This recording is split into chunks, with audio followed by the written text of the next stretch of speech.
Hi, can I welcome everyone, members, officers and the public here in the gallery watching on the webcast to today's London Assembly meeting. The London Assembly is the voice of London and investigates matters of importance to Londoners. To that end, the Assembly is composed of 25 members elected at the same time as the Mayor of London to hold him to account and to scrutinise his policies as well as discuss matters of importance to Londoners. This is a plenary meeting of the Assembly, which means that all members have been invited to attend. Members are also reminded that any electronic devices should not be placed in front of the microphone, which must be turned on to speak and turned off once finished. Can I now ask the clerk to confirm any apologies for absence? Thank you, Chair. We have apologies for absence today on behalf of the Deputy Chairman, Assembly Member Boff, and then from Assembly Member Baker, Assembly Member Desai and Assembly Member Moema. Okay. On announcements, please can I advise the Assembly members, guests and those watching the meeting here in the Chamber and via the webcast that I will be beginning the meeting by observing a 1-minute silence in recognition of road traffic deaths in London over the last year. If you're able, please could I ask you to now stand for that 1-minute silence.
Thank you.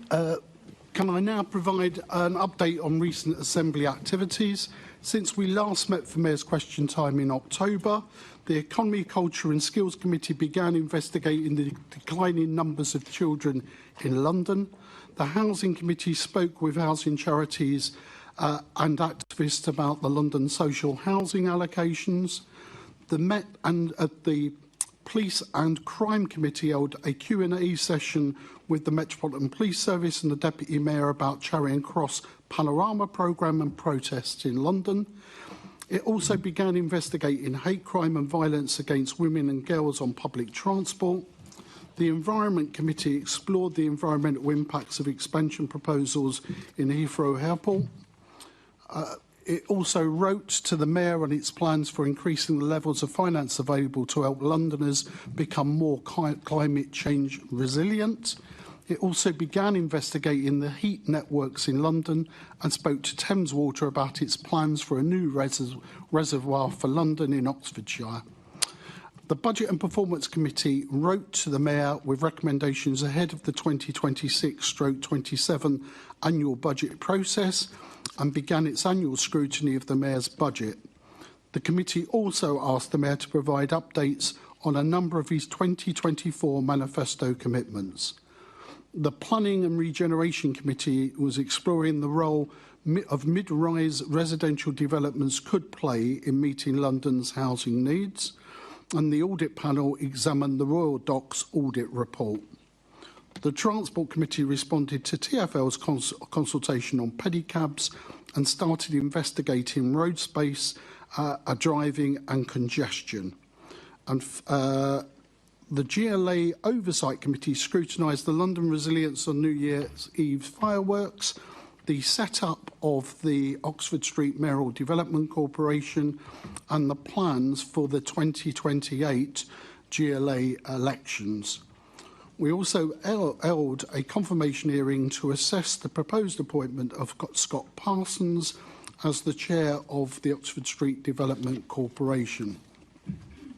As an assembly, we hosted a very special cross-party event in conjunction with Make Votes Matters, focusing on engaging young people in politics. We also released a video and podcast recorded with the former Mayor of London, Boris Johnson, as part of the 25th anniversary observations. And finally, members attended the annual City Hall remembrance service on Monday. And at this point, I would like to think that we can all come together and thank our staff for the excellent support, as well as our partners in terms of that remembrance service. Now I take a deep breath. We now move on to item 2, declarations of interest. Can I ask the Assembly to note the recommendations set out in item 2? And are there any other for members to declare any disclosable pecuniary interest or other relevant interest where they relate to items on the agenda for today's meeting? Assembly Member Wilson, Chair. Thank you, Chair. Earlier this week, I returned from taking part in a delegation to Israel, where I met with members of the Knesset, the Foreign Ministry, and survivors of the massacres on October the 7th. I've raised this with the monitoring officer. I'm just waiting to hear back the final figure for what the estimated value of the trip was. I will obviously be completing the gift and hospitality form as soon as I have that information. Thank you for that declaration. Any others? Let's move on to the minutes. Can I ask the Assembly to confirm the minutes of the Mayor's Question Time on the 9th of October 2025 to be signed by me as a correct record? Agreed. Okay, item 4, which is our main item of business. We can now move to our question and answer session. Joining us here in the chamber, we have Sir Sadiq Khan, Mayor of London, and Sir Mark Rowley, QPM, Commissioner of the Police and the Metropolitan. Commissioner of the Police of the Metropolitan. Welcome to the meeting. There will be a lead-off question, as we normally do, from me as the chair to both of our guests. Assembly members may then put a supplementary question. Please, could I ask Assembly members to specify who they would like an answer from when they put their questions? Guests, we would be grateful for succinct answers where possible, so that we can get through all the questions that we have for you. The lead-off question from me today is, what steps are you taking to keep Londoners safe and support the ongoing reform of the Metropolitan Police Service? The Mayor of London. Thank you, Chair. Keeping Londoners safe and bearing down on crime will always be my top priority as Mayor. Can I begin by thanking the tens of thousands of police officers and staff who on a daily basis work hard to keep London safe. I'm determined that we continue to be both tough on crime and tough on the complex causes of crime. As part of this, I'm providing record funding for the police from City Hall. My final budget this year included a £1.16 billion annual investment in the police, more than double than the previous mayor.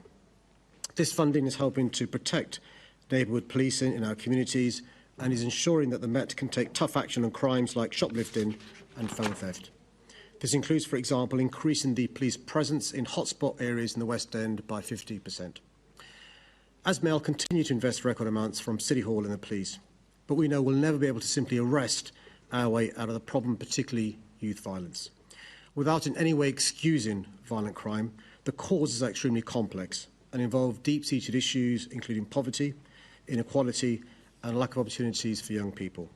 That's why I'll continue to provide positive opportunities for young Londoners, fund activities for children during the school holidays, and support our violence reduction unit, which is working to prevent crime. Our funding so far has helped to create more than 500,000 positive opportunities to divert vulnerable young Londoners away from criminal gangs and crime and towards training and employment. The good news is that we know our approach is working. Despite our population rising by more than 1 million and austerity from the previous government, since 2016, violence with injury is down by 14%, homicide is down by 22%, burglary is down by 29%, a reduction of nearly 20,000 offences, Gun crime with a lethal barrel discharge is down by nearly 50%. And compared to last year, knife crime is down by 18%, personal robbery is down by 13%, and theft from the person is down by 16%. In addition, the number of murders in the capital in the first 9 months of this year was the lowest since monthly records began and represents a fall of 58% compared to 2003. We've all seen how some politicians and commentators are desperate to talk London down because it suits their political agenda. Of course, we still have a long way to go, and we must never be complacent. But the truth is, we're making progress in London, and according to the ONS, you're less likely to be a victim of violent crime in our capital than across the rest of England and Wales. After 14 years of cuts by the previous government, the funding landscape for the Met remains challenging. The new government has already increased police funding, and I'll continue to make the case for the additional investment the Met desperately needs. I want to finish, Chair, by talking about police reform, which remains a key priority for me. Whilst the Met has taken significant action since the Casey review, the appalling footage in the recent BBC documentary shows how much further the Met still has to go. ASBEL can continue to support and hold the Met to account to ensure the necessary reforms are put in place and that Londoners have the police service they deserve. Thank you, Chair. I look forward to answering your questions during this afternoon. I'll now hand over to Sir Mark, the Commissioner. Thank you, Chair. Just a couple of points to add to the Mayor's opening comments. I'm at a moment of reflection as we've been launching over the last few weeks the second phase of our new Met for London plans. As we've been going around all 32 boroughs in London, I was in Islington a couple of nights ago, so we're about halfway through those 32, of which I'm doing about half the events myself. The reaction and the conversations with communities feel different. The stories that my local officers on neighbourhood teams on each of those boroughs feels different, and they're much closer to local communities fighting the crimes that matter to them. I'm proud of what they're achieving in a smaller organisation where they're managing to be more productive and achieve more. The Mayor has gone through some of the facts and figures, so I won't repeat them. But starting at that neighbourhood level, we're now arresting 1,000 people more a month in a smaller organisation. That's more than 10% increase where we were about 18 months ago. That is helping to drive down crime, the sort of reductions in robbery, theft from person, burglary, etc. that are the points the Mayor made. If we then sort of step into violence against women and girls, our outcome rates, the cases we're solving is 2 or 3 times what it was a couple of years ago, and we've gone from being one of the poorest performing forces in the country to one of the better ones. There's still obviously a long way to go. Those are a consequence of, even in a smaller organisation, we have tipped resources towards what matters most to the public, and we've gone from having 3,300 officers and PCSOs in neighbourhoods to 4,300, so an increase by 1,000, and we've increased by nearly 600 the number of officers in violence against women and girls. The point about productivity is interesting.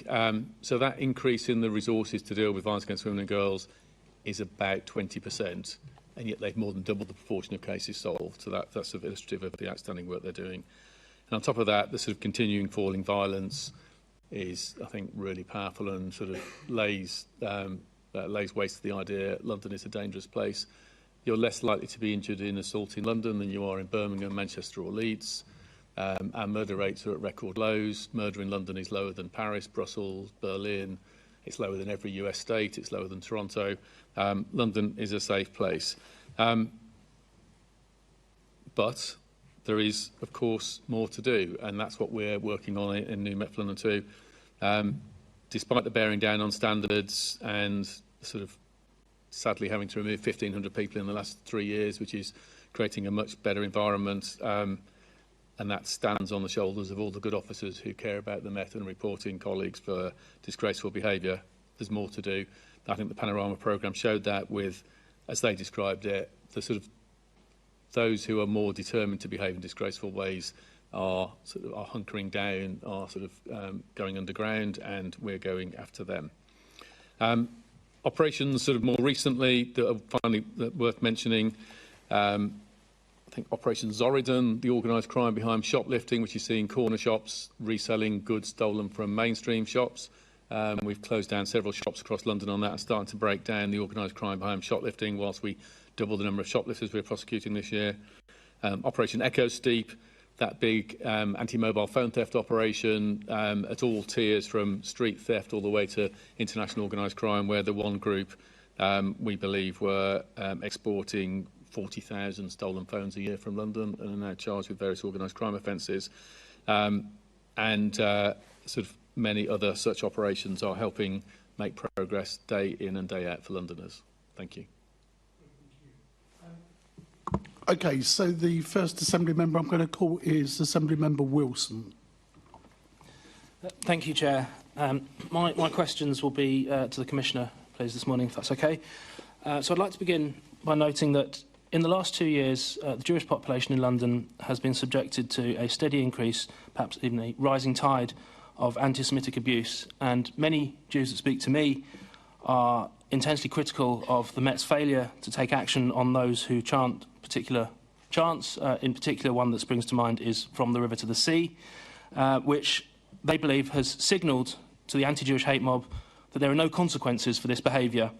And similarly, as we had at a previous exchange with the Mayor, his refusal to acknowledge that this chant, which is a direct call for the destruction of the world's only Jewish state, as being virulently anti-Semitic. But don't just take it from me.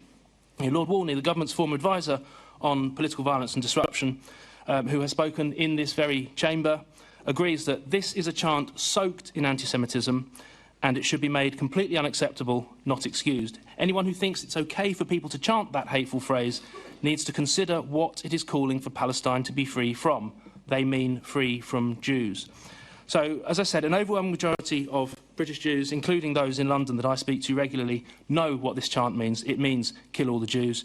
And earlier this week, when I met Israelis whose friends and family have experienced firsthand exactly what it meant on October the 7th to them, they share those views. So given the experience of the past 2 years, Sir Mark, do you regret the Met Police not taking stronger action against this particular chant? Thank you for the question. So, firstly, the effect of the 7th of October terrorist attack in Israel and the follow-on military action and all the death and destruction we've seen in the Middle East over a substantial period, you see it playing out on the streets of London because of us being such a sort of globally connected city. Hate crime has risen for Jews and for Muslims over that period, most significantly for Jews, as you say. After an initial surge up, it is lower than it was in the months after October 7th, but it is still higher than it was and still at worryingly high rates. We've put an immense amount of extra resources into following up on the hate crime and investigating it, and anything that is prosecutable we will do. At particularly intense times, we've also put extra patrols in Jewish communities, and we'll continue to do that because every community in London should feel equally able to thrive and equally safe. And I can see that Jewish communities feel shaken, and that's completely understandable. When it comes to public order legislation, we've used the powers available to us under the law to greater effect with greater assertiveness than we ever have done before. We've put more conditions on protests, we've made more arrests at protests for public order offences, hate crime offences, terrorist offences than ever before. But we operate under the law. There are a range of opinions about what different phrases means. Everything that is marginal and contentious, we have tested with CPS, we've tested with lawyers, that is it something that is prosecutable? And we are prosecuting everything that CPS are prepared to prosecute. That's not said in the sense of criticising them, that's just in terms of their judgment as the law officers they are. And so we're using the law as robustly as possible. If Parliament wants to change the balance in terms of what's allowed in protest, what's allowed in language, that's a matter of Parliament. Policing polices without fear or favour, and we do that as robustly as we can do, taking full account of the impact on protests and language on communities. Thank you for that response.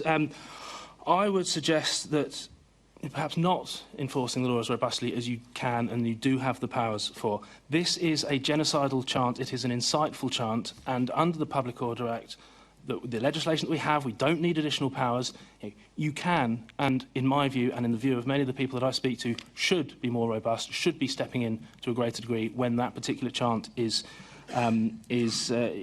given. And one of your predecessors, Sir John Stevens, commented last year that I don't know why there is a feeling there's not enough powers. There are enough powers.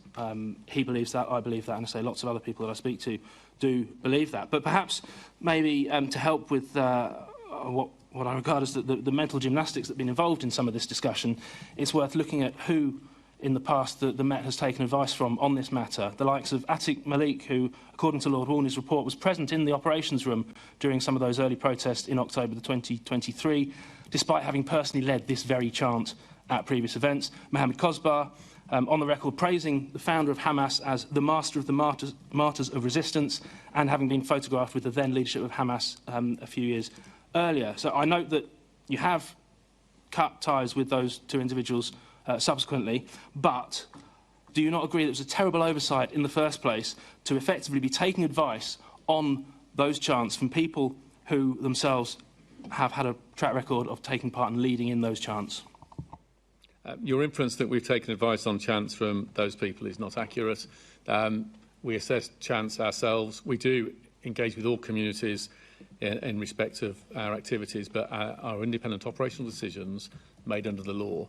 When anything is marginal and contentious, and all the examples you've given are those, and there are many others, in some cases we've arrested and put files to the CPS. In other cases we've asked for advice from CPS before making arrests. So we are using the law to the full force that it's available.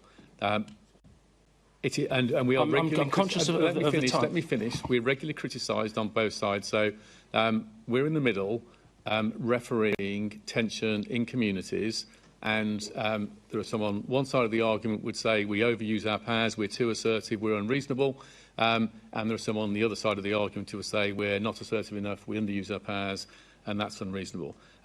That's the reality. We are, without fear or favour, under the law, in the middle doing that. And if Parliament wants to change the law in terms of how protests are organised and police, that's fine. If Parliament wants to change the law in terms of making explicit phrases illegal, but at the moment, all the legal advice we have from King's Counsel and from CPS says that these offences aren't prosecutable. That doesn't mean I'm saying that many in communities don't find them offensive. All I'm saying is they're not prosecutable. OK, I'm conscious of the time. As a quick kind of yes or no, do you feel regret that those members of the Jewish community that I speak to and others speak to do feel they have been let down by the way these protests have been policed, by the way these chants and these calls, which are calls for death to Jews, the way they've been dealt with? If somebody calls explicitly for death to Jews, they will get arrested for that. So please do not infer that we've allowed... Does that include Bob Dylan? Let me finish. Please do not infer that we've allowed people to say that, because we haven't. So I do not like... I'm out of time. I need to leave time for my colleague. I do not like the fact that any community in London feels less safe than we would all want them to. That is deeply troubling. It's troubling that there are people on different sides of the argument trying to whip up sentiment in all sorts of, in both directions. We will keep bearing down on things that are against the law, that are hate crime, and we'll do it with all the force we can do. And we will be assertive in managing protest to balance the rights of the protesters with the disruption to the life of the community within the powers given to us by Parliament. OK, I hope you do, because there is no other community in London that has been subject to such a level of relentless and persistent hate as the London Jewish community in the last 2 years. I have to finish there because I need to leave time for my colleague. OK. Any other contributions on this particular question? It's Marina's turn next. Yeah. So if not, I'm going to bring in Assembly Member Ahmed. Thank you, Chair. Good afternoon, Commissioner. Good afternoon, Mr Mayor. Commissioner, while some of the front counter closures have been mitigated, there is still deep concern. Given that the police stations will still be open, how much will you realistically save, and how much are you ensuring that in the upcoming budget we will not face more cuts to front counters and other core policing commitments? So, We said at the start of our budget process last autumn that we had a £260 million budget gap. Some of that was closed by additional funding from the Mayor and from the Home Office, but some of it remained, and we had a long list of tough choices which we assembled to balance that budget. As part of that, 7 million of those savings have come from front counters, and the plan that we're executing upon achieves that 7 million. On top of that, several thousand officer hours a year will be saved as well, where officers were backfilling within front counters. That's officer time taken out of policing communities, but the actual cash saving in terms of front counter time, largely staffed by police staff, is 7 million. We don't have plans to go further than the current changes. Clearly, all plans and all resources are subject to future budgets, but that's not something we're currently planning on. So those changes are rolling out. People will have seen that whilst we had to save that amount of money, we had some initial thoughts on how we'd organise it. We did a lot of community engagement, speaking to groups across London, to reflect on our initial thoughts on how to organise the resources with 7 million less. Those conversations with communities caused us to reflect on those plans and change them. So we, rather than having fewer counters that are 24 hours opening, we have more counters that are staying open, but for sort of 10, 12-hour days, etc. So we reflected on what communities valued most of all, but we've still saved the 7 million that we had to balance it. And the reason we're doing that is people use front counters less and less for all the obvious reasons about phones, etc. And it's very obvious what matters to most people is the police officers on the streets in their area. We've gone from, as I say, from 3,300 officers and PCSOs to 4,300 in neighbourhoods. I don't want to reduce that. I want to sustain that because that's where they make a difference. And rather than chopping those resources, we decided the savings needed to come from front counters, which people use less. Thank you. You're looking at the budget now for the coming year. Given how issues such as the front counter closures and the removal of school safety officers have landed with various organisations and the public, how are you going to ensure that there is going to be full transparency? I think we've been really transparent about those changes all the way through. I think it's been as clear as possible, those changes. This year's budget, I'm not going to go into the details. We're in early conversations with, obviously, with the Mayor's Office and with the Home Office. And hopefully we'll come up with a better budget this year that doesn't create those pressures. If we have more funding available, then that is likely to go into other areas rather than repairing those tough choices, because issues like neighbourhood policing, issues like reducing the abstractions from neighbourhood policing with our public order resources, issues like sustaining the resourcing to deal with an increasing amount of reporting of rape and sexual assault. All of those things, I think, would have a greater priority if we have extra resources available. Thank you. I'm sure that you are as concerned as I am about the whole issue about court delays. Could you tell us what kind of impact those court delays are having on Met resources? Yeah, I'm very concerned by a range of things across the justice system. Backlogs and delays. I was just looking at my notes. We've got 1,034 cases already listed for 2028, 519 listed for 2029, and I'm aware of some cases now being listed for 2030, including one racially aggravated assault, which has been charged recently and is listed for January 2030. That clearly is completely unacceptable.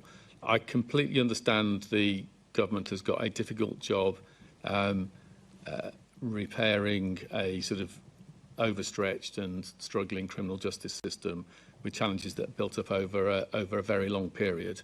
But we have seen the fallout onto police resources with some of the recent cases of mistaken releases. I'm also seeing, I'm concerned about tagging of offenders in communities. There's potentially over a quarter of those people on tagging orders actually aren't being tagged because the system isn't working. We're getting 150 tagging offences breached a week that we are having to round up people on. I'm also concerned about prolific offenders in communities where we can't get them remanded in custody, and they keep a revolving door of offending being charged, offending being charged, offending being charged. And for bearing down on offences like street robbery, that's really important. Thank you. Thank you, Chair. Assembly Member Roberts. Thank you, and good morning, Mr Mayor. Good morning, Commissioner. Good morning. Commissioner, you mentioned earlier that you had... Sorry. Good afternoon. Good afternoon. Hello, sorry. You mentioned earlier that there was a £260 million funding black hole last year, and we've gone through a lot of the various tough choices. What is the current state of the shortfall that you're seeing in your budget? So we have some estimates based on assumptions, depending on City Hall and government funding, but whilst we're in the early stages of conversation to start to set hairs running, I'm not prepared to put that out there. Is it less than half of what we achieved? It's not currently looking as big as previously. Okay, but 259 could not be looking as big. I mean, we need to have some idea. We mentioned that some of these cuts have been made regarding efficiency savings and the need to save money. Pinner Police Station has been entirely staffed by volunteers for many years, but it is still being closed. What sort of saving is going to be made by cutting volunteer-based initiatives within communities? The savings in those cases are clearly less, but there is still training and the physical maintenance of buildings, etc. So there's still issues there. So we've worked our way across the impact across London and come to the conclusion that the low usage of those premises, it's still better to close them in the way that we have done. Okay, thank you. Mr Mayor, we've been told that these police cuts are inevitable because of funding constraints, but would you agree that some of these are political choices rather than operational necessity, given that you could step in on some of these things? Now, in relation to the tough choices, what the Commissioner had to do was, in 25-26, find how he's going to save £260 million. And that's on top of the £1.1 billion he and the previous three commissioners have saved since 2010. £1.1 billion plus £260 million. As the Commissioner, it's important that he's the person in charge of where these savings are made. As the Commissioner very generously mentioned, we stepped in with additional funding after his original plans in relation to the savings required, which ameliorated some of the savings. We didn't dictate to the Commissioner how that additional money should be spent because he's got the expertise in terms of crime fighting and crime deterring, which I don't have, and so relied upon the Commissioner's expertise.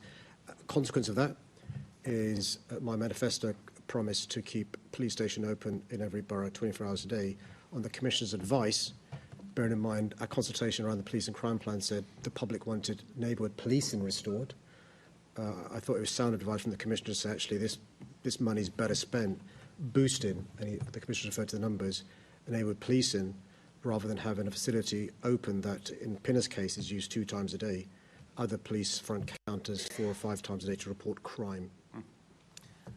I'm glad that you used the word promises, Mr Mayor, and in relation to this, because you were interviewed by Ross Lydall of the Evening Standard just the other day regarding free school meals. And in that interview, you said, when I make promises, Londoners know I keep them. Yeah. But you haven't kept your promise, have you?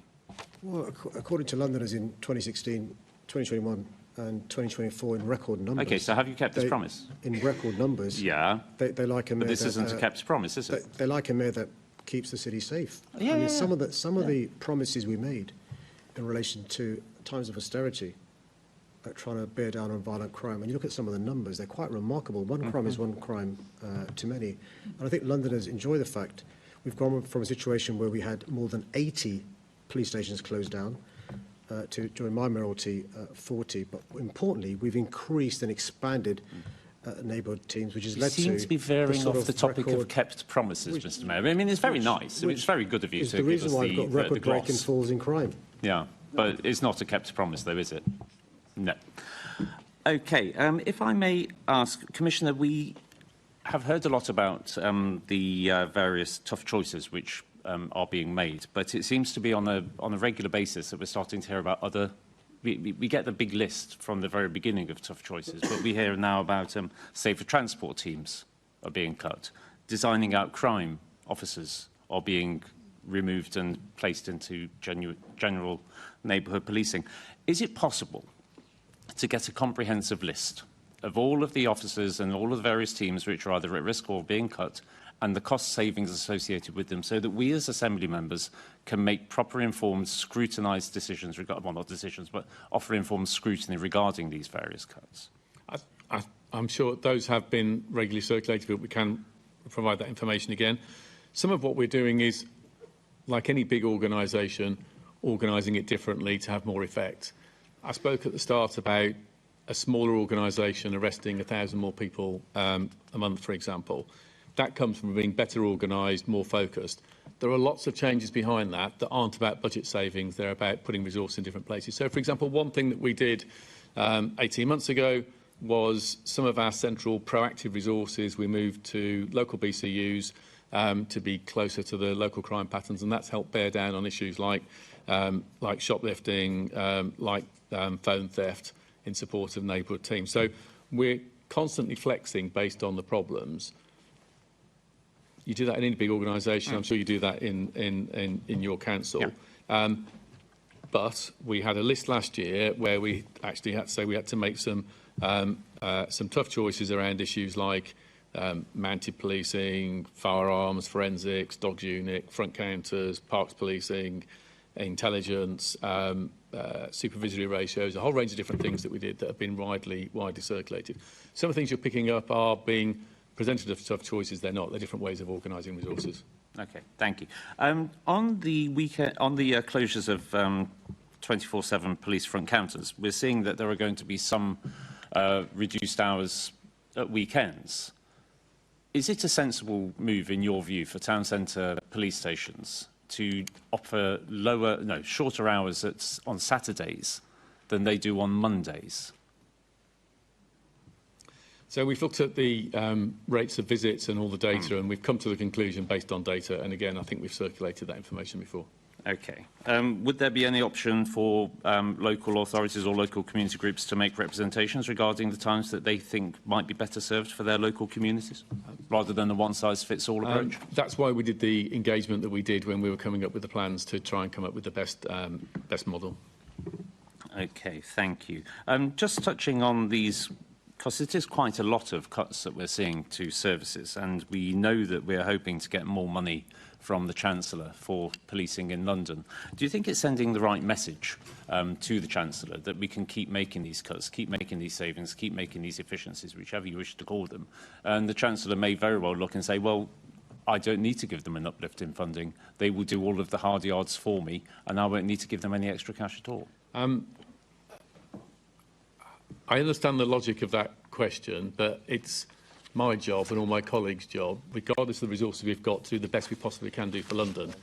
The fact that we are, say, arresting 1,000 people more a month, the fact that violent crime is coming down, we're solving more violence against women and girls offences, sort of neighbourhood crime is coming down, we are being much more productive, even though we're being forced to shrink. Now, you could say that's politically stupid. I'd be much better increasing crime in London to get more money. But I'm not going to do that. That's the wrong thing for the public. So we will keep doing the best thing we possibly can do, but also making the argument that we're policing an extraordinary capital city, and we're showing we can be more productive. We're showing we're a good place to invest money, and good policing, as our submission for the spending review said, policing, every pound you invest on policing, nationally, there's been some research done, that generates £4 for GDP. So better policing, safer communities is worth doing. Thank you. One last question, and I'm sure it's something which is of interest to the entire Assembly. We were promised the estate strategy in the summer. Can we be given an assurance that we will have a finalised estate strategy by the end of this year?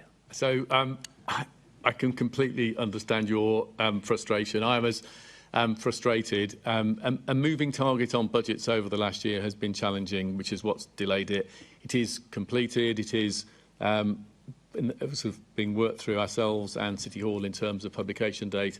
Our hope is it's going to get published in the next few weeks. It should be this year. This year? Yeah, that's my intention. Mr. Mayor, can you? But I would say though, it will illustrate a massive funding gap because the capital required when the buildings we have at the moment, half of them are subpar, and we have a extant budget to refurbish every police station in London every 125 years, which is clearly woefully inadequate. Our electrification of vehicle fleets, lots of other factors means it's going to be it's a big bill, and we're going to fall short of our ambition. Thank you. Thank you. Thank you for that. You're out of time now. Moving to Assembly Member Hall. Thank you, gentlemen. Very unusually, I am disappointed in one of you, but I am completely appalled by the other. So, Mayor Khan, in January, I asked if we had grooming gangs in London. You dismissed my question by saying you didn't know what I meant. What does she mean, Chair? What is she talking about? I have to tell you, the rape victims knew exactly what I was talking about, and actually so did most other people. So would you like to apologise to all those victims of the rape gangs that actually saw you dismiss this? Chair, I'd like to begin these topics by always thinking about the victims and survivors who have been treated appallingly over many, many years, particularly in the northern towns. And what they want is two things. One is support, and it's very important we give them support, and I'll set out shortly some of the support we've given to victims of violence and sexual exploitation. But secondly, justice to be done as well, which is incredibly important. And I've led efforts to strengthen the protection of children and those women exploited by abuse and exploitation. Yeah, can you just issue an apology to those rape victims that have since phoned me? I mean, I can't tell you how many people have contacted me. Would you just like to apologise to them for pretending you didn't know what these rape gangs were? It is really important. We're talking about an incredibly serious and emotive issue to actually clarify what is meant when it comes to grooming gangs, or in the words of the member, rape gangs. According to the National Grooming Inquiry, there are a number of things that are meant by this. They include intrafamilial abuse. They include parent-peer abuse. Okay, you're not doing yourself any favours here, Mayor Khan. Everybody knows what I was talking about, except you, it would appear. And since you're the Police and Crime Commission, that's very embarrassing for you. I didn't stop asking questions. I asked your Deputy Mayor and never, ever got an answer, of course, from her. In the meantime, Yvette Cooper was asking all police forces in Britain to identify cases, because obviously she realised what they were and that they were around, and it's a project called Operation Beacon Port. And in June, Yvette Cooper announced that more than 800 cases had been identified, and she expected that number to go up. But on June the 19th, you said, I choose my words carefully, there are no reported cases and also no indication of the grooming gangs that she is concerned about. She is always me, obviously, is concerned about in London. Were you not concerned about this, Mayor Khan? Because at that point, somebody must have explained to you what they were. Well, it's because of my concern about this issue that I asked the HMI to come in and look into the Met Police Service's ability to protect our children.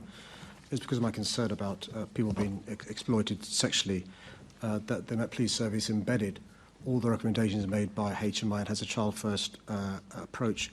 We've had tens of thousands of officers and staff trained on this very issue, but our strong partnership has meant 3 times as many cases have now been solved by the Met Police Service than before. And we've funded not just record amounts to tackle violence against women and girls, but we've funded a violence and exploitation support service. You're not doing very well on this, though, are you? Crime. You haven't apologised yet, unless I've missed that. On the 1st of July, you tell the London Assembly none of the cases mentioned by Cooper are in London. You said, I have no indication of them being in London, but the MPS understands the importance of checking for the reasons that she knows. So you're still in July, from January not appearing or admitting that you know what they are, in July still saying that there aren't any. And then, of course, the Met submits 197 cases to the National Crime Agency as part of Cooper's review. And then on the 24th of October, Sir Mark writes you a letter revealing that 9,000 cases will be reviewed following the expansion of the number of cases examined. Clearly, there is an issue in London, which is what I asked you about in January. Had you in January just said, yes, it's a dreadful thing, we're looking into it, I would have accepted that and asked the police further. But you didn't. You pretended you didn't know what it was. The rape victims have phoned me. They are devastated that they have been ignored, many of them by the police for years, and I'll come on to Sadiq in a minute.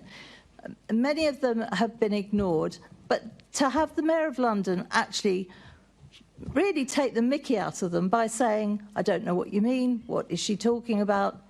You knew damn well what I was talking about. Can I ask you one thing, and perhaps you'll give me a straight answer here, and do think about the answer. When you were an MP, were you made aware of any such cases in your area then? Just because I care about victims, that I appointed the first ever independent victims commissioner in London. It's because I care about victims. You have to answer the questions, not go off on a tangent. I am asking, were you aware of any of such cases in your area when you were an MP? Yes or no? Can I just, I'm going to interrupt here. Look, we might have got an answer if we allowed him to finish. Yes, and we're on the clock, Chair. And we're on the clock. But that's the nature of the question and answer session. Not if it's a yes or no. Can we allow the Mayor, all I'm saying, can we allow the Mayor to complete his answers, and then you can either make your point further again if you feel they're unanswered? It's because of my experience as both a Member of Parliament but also a lawyer dealing with victims and survivors that we've invested more than £232 million supporting the victims of violence against women and girls. By the way, the previous Mayor invested £27 million in his just concentrate on yourself. Were you aware in your area of any of these gangs? I'm asking for a specific reason. Obviously, I want a yes or a no out of you. Were you aware or not? It's because of my experience as a Member of Parliament and as a lawyer that I've invested so much in supporting victims. It's the victims and survivors where my priority has been, which is why I asked the HMI to look into whether the Met Police was doing what they possibly could. I'm going to ask the Commissioner because he answers properly. He answers questions. So at this point, can I just intervene? Because I've been advised by the Commissioner who wishes to make a statement. Okay. I'm prepared to take the statement, but we won't be on the clock for the statement. It's a short statement that he wishes to make. So can we stop the clock at this point and allow the Commissioner to make his statement, and then we'll begin to ask you questions back on the clock. Thank you, Chair. I thought it might help to put some facts on the table. Obviously, we discussed child sex exploitation at this committee and elsewhere several times over the last few years. As you know, CSE was the reason the Met was placed in Engage and had accelerated cause for concern from the Inspectorate a few years ago, because we were failing victims and didn't identify it effectively, and we let children down. As we look back and the work that we're doing at the moment, we will find more failings, including cases where victims were disbelieved or investigations were inadequate. Any sexual offending against children is abhorrent, whether online, familial or committed by others. It's insidious and devastating, with a profound and lasting effect. Group-based offending, including that characterised publicly as grooming gangs, is one awful example of the many horrific abuse methods. The look back is part of a national audit being coordinated by the National Crime Agency and Police Chiefs Council. The first phase took place over the summer, but phase 2 now is the formal start of national audits and builds on phase 1, and it will run for several years. The first stage will complete by April next year.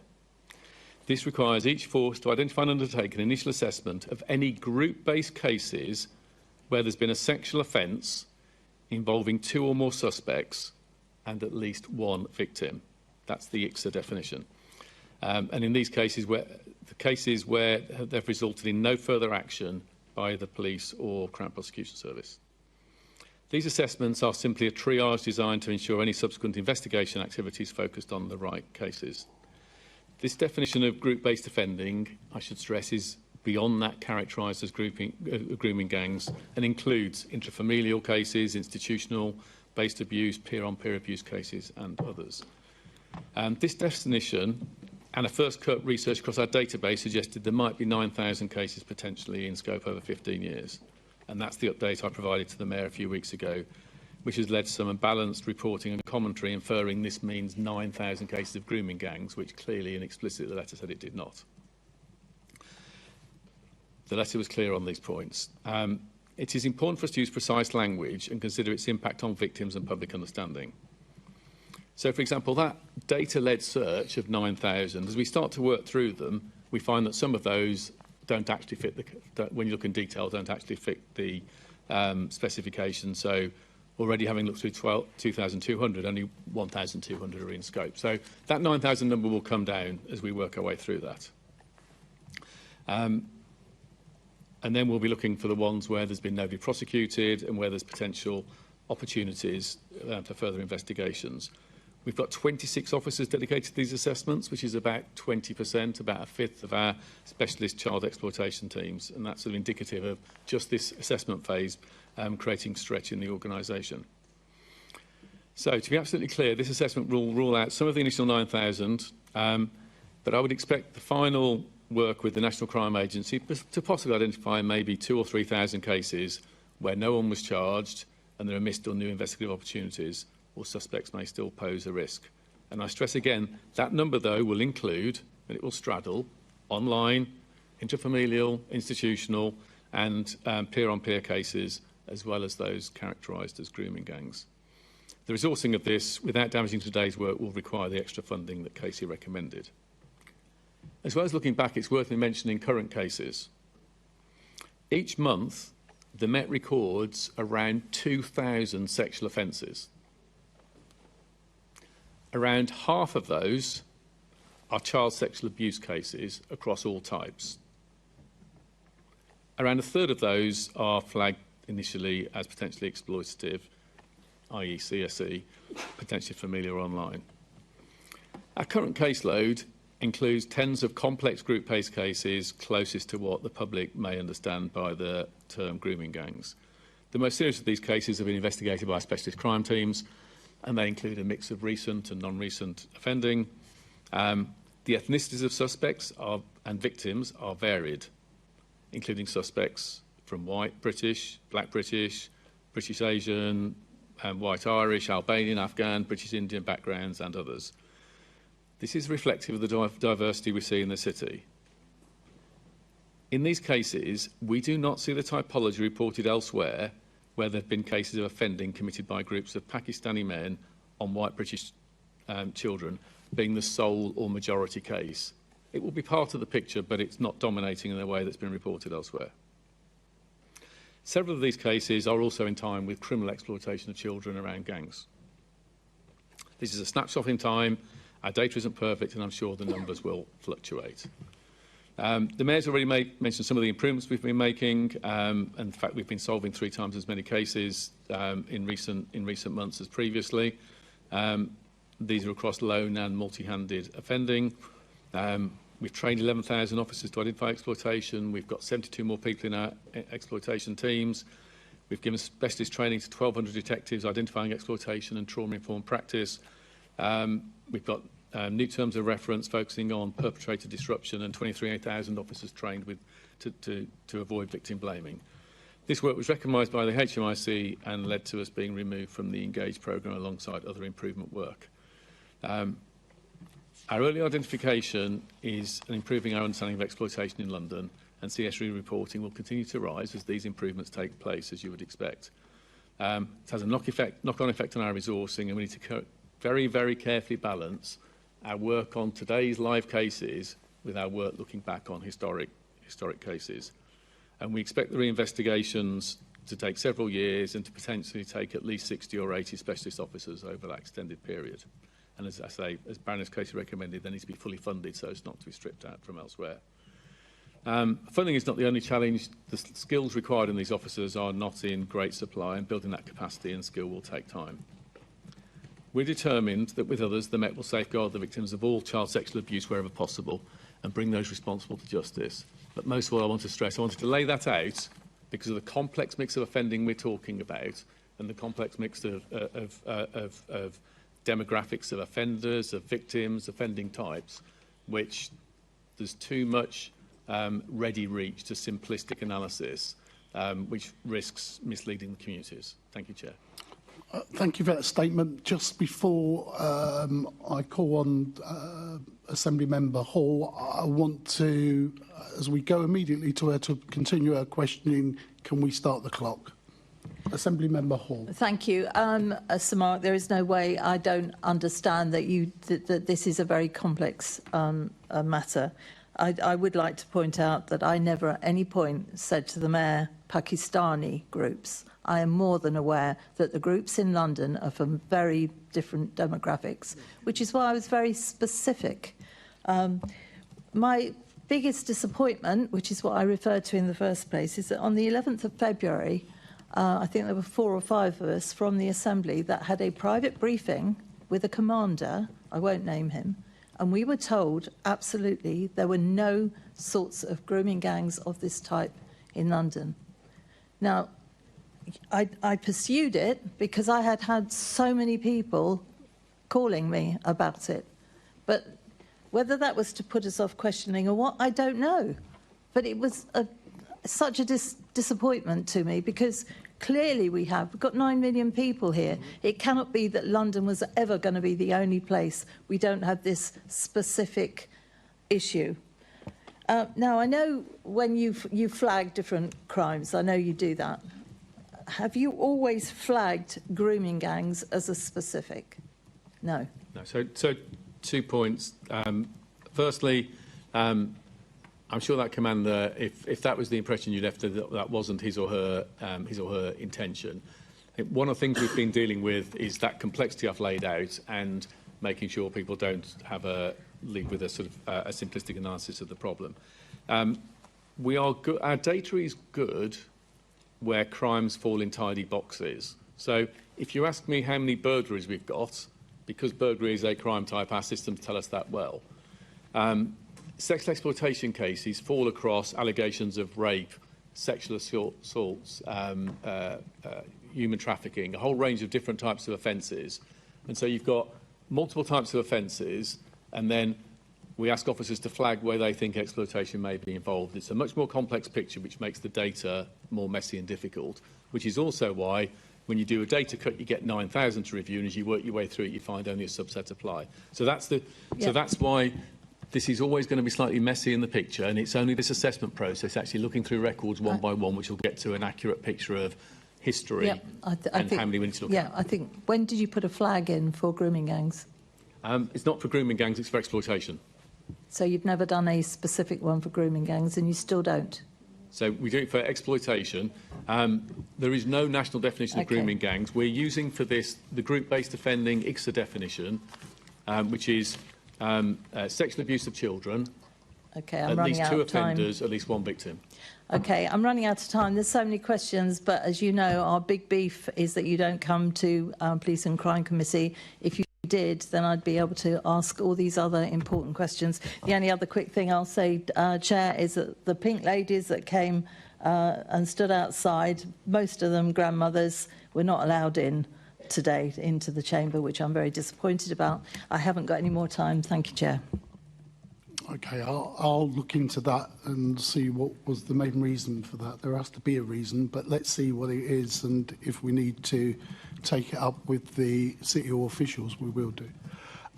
Okay, let's move on to Assembly Member Garbutt. Afternoon. I want to start with the BBC Panorama documentary into Charing Cross, and I want to start with the Commissioner. I just want to understand, did any members of the public featured in the Panorama complain about their treatment at Charing Cross before the broadcast?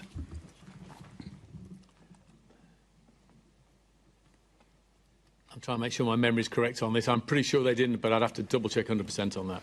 So I think that's really interesting, because I think that I would have expected them to complain, and I know after the programme you said that it was reprehensible and completely unacceptable, the treatment, and I think we saw extreme uses of force. So would you have expected people to have complained, given the treatment that they experienced? If people receive unacceptable treatment at the hands of police officers, of course I'd expect them to complain, and I would encourage, I'd do more than that, I'd encourage them to do so. And hopefully they can see, as I said earlier, we've been bearing down on integrity. Removing 1,500 officers and staff in 3 years is completely unprecedented, and there's more to do. The fact that most of those people have already left the organisation is indicative of our commitment to this, and hopefully encourages the public to step forward when they've got information. And so I'm really concerned that people didn't complain in those situations. And I just wanted to explore whether you recognise the power imbalance that the police has over people and the fear that that might put into them around complaining, obviously different to some of the other kind of public bodies like TfL or the NHS. Like, do you see that power imbalance as a reason why people might not complain? I guess there are lots of reasons that somebody might not complain about public authority. But that's why we have an independent body, the Independent Office of Police Complaints. So if they don't trust the police, they can go directly to them. Likewise, we've got independent reporting lines via Crime Stoppers, through our own systems. We've given multiple routes in for people to complain. Also, they can do it through third parties. If someone wants to complain, we sometimes get complaints via, probably via your office, via local MPs, via local councillors. And we'll take complaints through all routes and assess them individually because the small number of officers, minority of officers who we need to remove, we want the information to be able to deal with that. So I've been reading some of the 30 patterns of harm, the Dr. Daniels report that came out last week. I know that it was finalised in July, but has only just surfaced. And in that report, she states that the Met's complaints pathways are not neutral mechanisms of accountability. And I wondered if you had any reflections on that. Shireen Daniels' report looks across reports over many, many decades and brings her own sort of insight and expertise to the subject. She's encouraged us not to leap into action straight away, which we're not. We're talking about, we're reflecting on it with our staff associations and with community groups. We asked for this report because, regardless of the progress we've made so far on the work under New Met for London, where trust has been growing in London, it's grown even faster with some of the communities with less trustiness, like black communities. And indeed, black communities have a higher confidence in local policing than white communities. And we've also made progress on some internal issues like promotion processes, which now draw minoritised colleagues through at least at the same speed as the majority. But we can see areas we need to improve, and her report will help us identify and bear down on those. So it brings some different insights and some challenging insights, which I'm also pleased that it's resonated with black colleagues in the organisation. That's another reason for us to pause and reflect and make sure we pull out the right issues to work on. Yes, because I am specifically interested in the complaints process and how you both hear from Londoners about things that aren't working well in the city.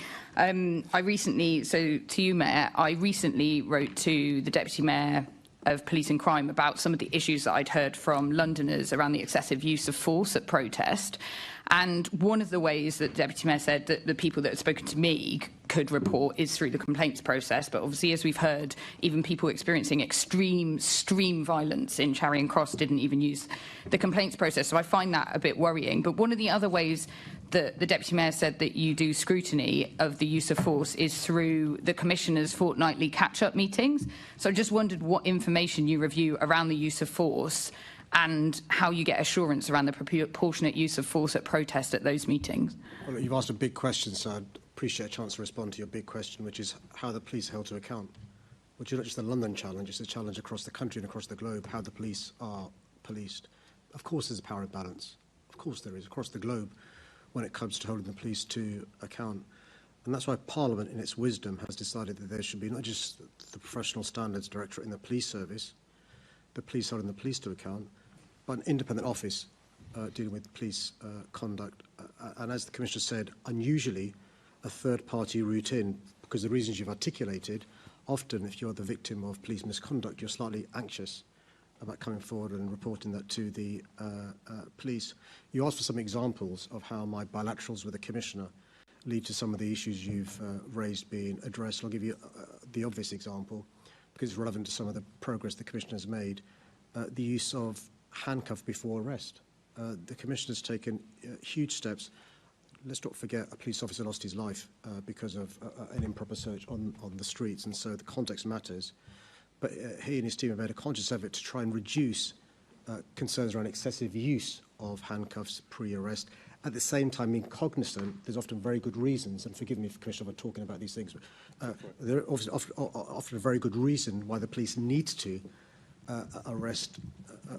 search and put handcuffs on before somebody's been properly arrested / charged. Another example is the intimate searches of children. I raised with the Commissioner, again, it's worth saying because it's an example of progress made under the Commissioner's team.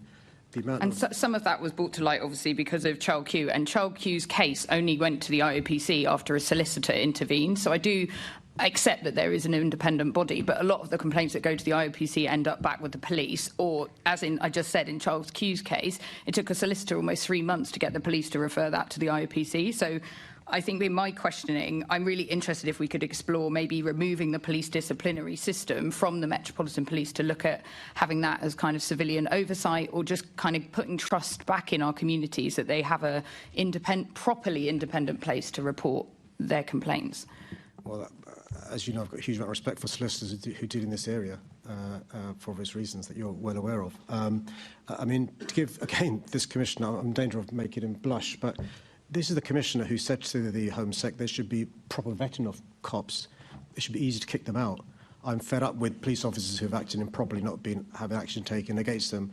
You know, I'm all in favour of lobbying Parliament for changes in legislation. Actually, one of the things this Commissioner has done is do just that in terms of regulations. But if there are any other areas of police misconduct the member wants Parliament to change, you know, I'm more than happy to work with her in terms of that. But I think it would be an unfair characterisation to suggest this Commissioner, and I don't take this issue seriously. I just think it's about how we're hearing from Londoners who are experiencing extreme uses of force, and if they're not complaining in Charing Cross circumstances, if they're raising their concerns of me and not going to the police, and then I'm being told they need to go back to complaints, I just feel like it's an area that might need a bit of a review. So we have seen increased complaints with our clear focus on standards. We have seen increased numbers of complaints, and that's been part of help drive the improvement in standards, as has the reporting from within the organisation.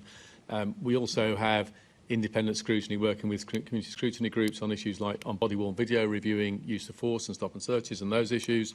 The IFPC, as we've said, are an independent body that looks at some investigations and oversees us. And of course, our approach to investigations gets overseen by the Independent Inspectorate. So I think you've got a sensible balance of an organisation managing its own misconduct, and we've shown we're more robust than anyone's ever been before, as well as independent bodies outside challenging us, HMIC, IOPC, and the Mayor and MOPAC. So I wanted to pick up on the community monitoring groups, because I've heard from people who are taking part in these groups that are really concerned that it doesn't have a proper respected route of escalation. So they have reviewed body-worn camera and sometimes reported racial bias and stop and search, which gets referred to the Metropolitan Police, and then it just comes back saying everything's fine and nothing changes. And a lot of them have reported that it feels a bit like a tick box exercise. So I wondered if you're hearing that, because you've just cited it as a route of hearing from Londoners, but it obviously needs a complete review around that escalation process to make sure that it's actually, you know, enacting change. You've heard a story there. If you've got a concrete example where somebody should they go to the complaints process? If you've got a concrete example where somebody feels that we haven't responded to challenge well enough, please raise it with me directly if you would. OK, I will do, because I think that's really important, because I understand the review's happening, but it sounds like the review's not going to resolve these issues, and it will reduce the number of community meetings. And I know this has been talked about as a new part of community scrutiny, so I'm really concerned that that's not being given the chance and the powers that it needs to have an impact. I don't think that's the right characterisation, sorry, that we've got so many different community scrutiny bodies that have been set up over many, many years with good intent. Ourselves and MOPAC are working together to bring that together in one more powerful group that has access to all the right sorts of material to oversee and monitor and to have proper influence on our decision making. So that's a joint piece of work. We're not designing it ourselves, but of course it will generate some bumpiness because some of these groups have existed for some time, but it's about creating something that is as penetrating and as scrutinising as possible. And I think, you know, just a number of issues that we've highlighted here, and again about the report that came out last week. I just want to take this moment to follow up on the 2-year-on Casey review, which obviously was meant to have started in March. We had a vague promise in July that we might hear who's been appointed, but it's obviously middle of November and we haven't heard anything yet. So is that going to take place?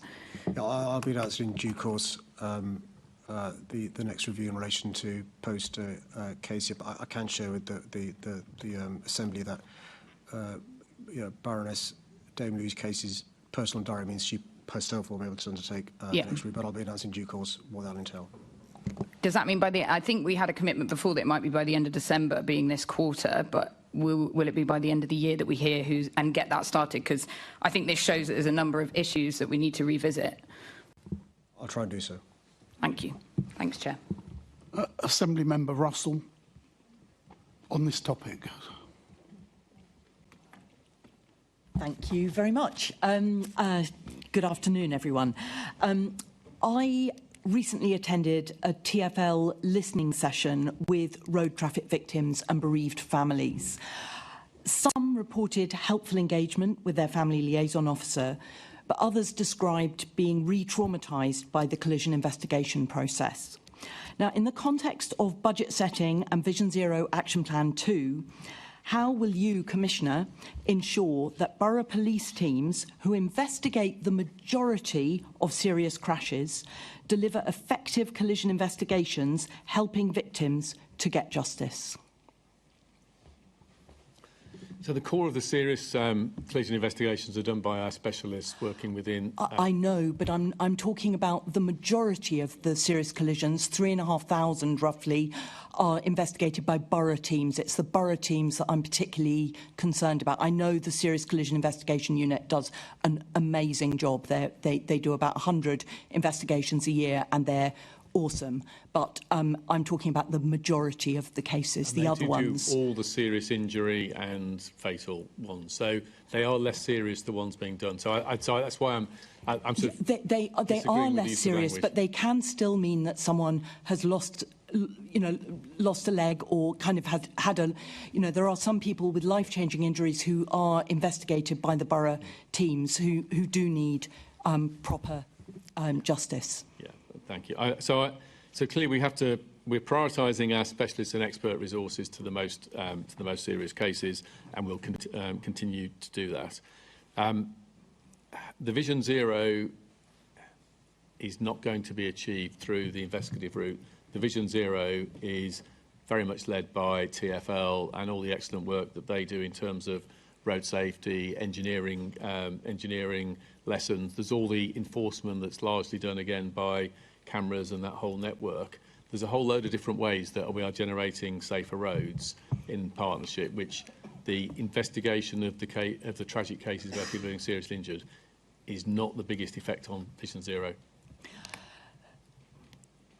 The victims and the bereaved families, while Vision Zero has not yet been met, deserve to get justice. So this is about your priorities and how you prioritise making sure that those investigations happen. And it is, the Mayor heard these families. It is absolutely devastating if you lose someone on the road and not getting an accurate investigation. We heard about lost evidence. We heard about clothes being returned in a plastic bag still wet with blood. We heard terrible, terrible examples. And I'm just asking that the Met Police really focuses on those victims and making sure that they get the justice they deserve. So clearly, if those things have happened, that's not a great handling for a victim in that such a difficult circumstance. If you read our new Met for London plan, it doesn't feature in that to a great extent. It hasn't featured in any of the community engagement events we've had. In terms of us prioritising our use of resources, the biggest focus is on things like knife crime, it's on child exploitation and these other matters. We are doing these investigations, we'll keep doing them, but it's not something that's featuring as the biggest priority. The focus of Vision Zero, I think, is really important for London, and TfL's leadership, which we support, is very powerful on that.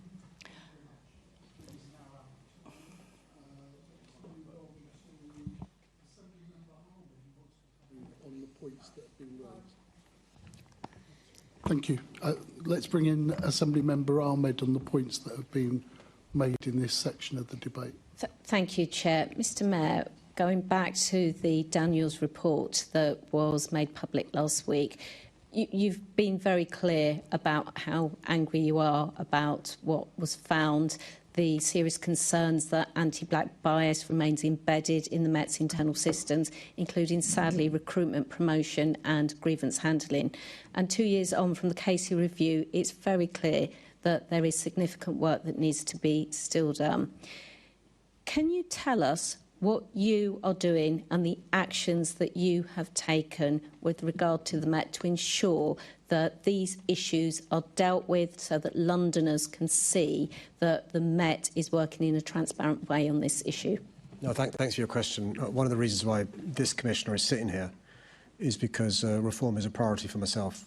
And actually, this Commissioner has articulated far better than I did using 6 words why it affects all of us, this issue of, challenges in the police service. If there's more trust from particularly minority communities, LGBTQ plus communities, women, that leads to less crime because they come forward and report issues which requires higher standards.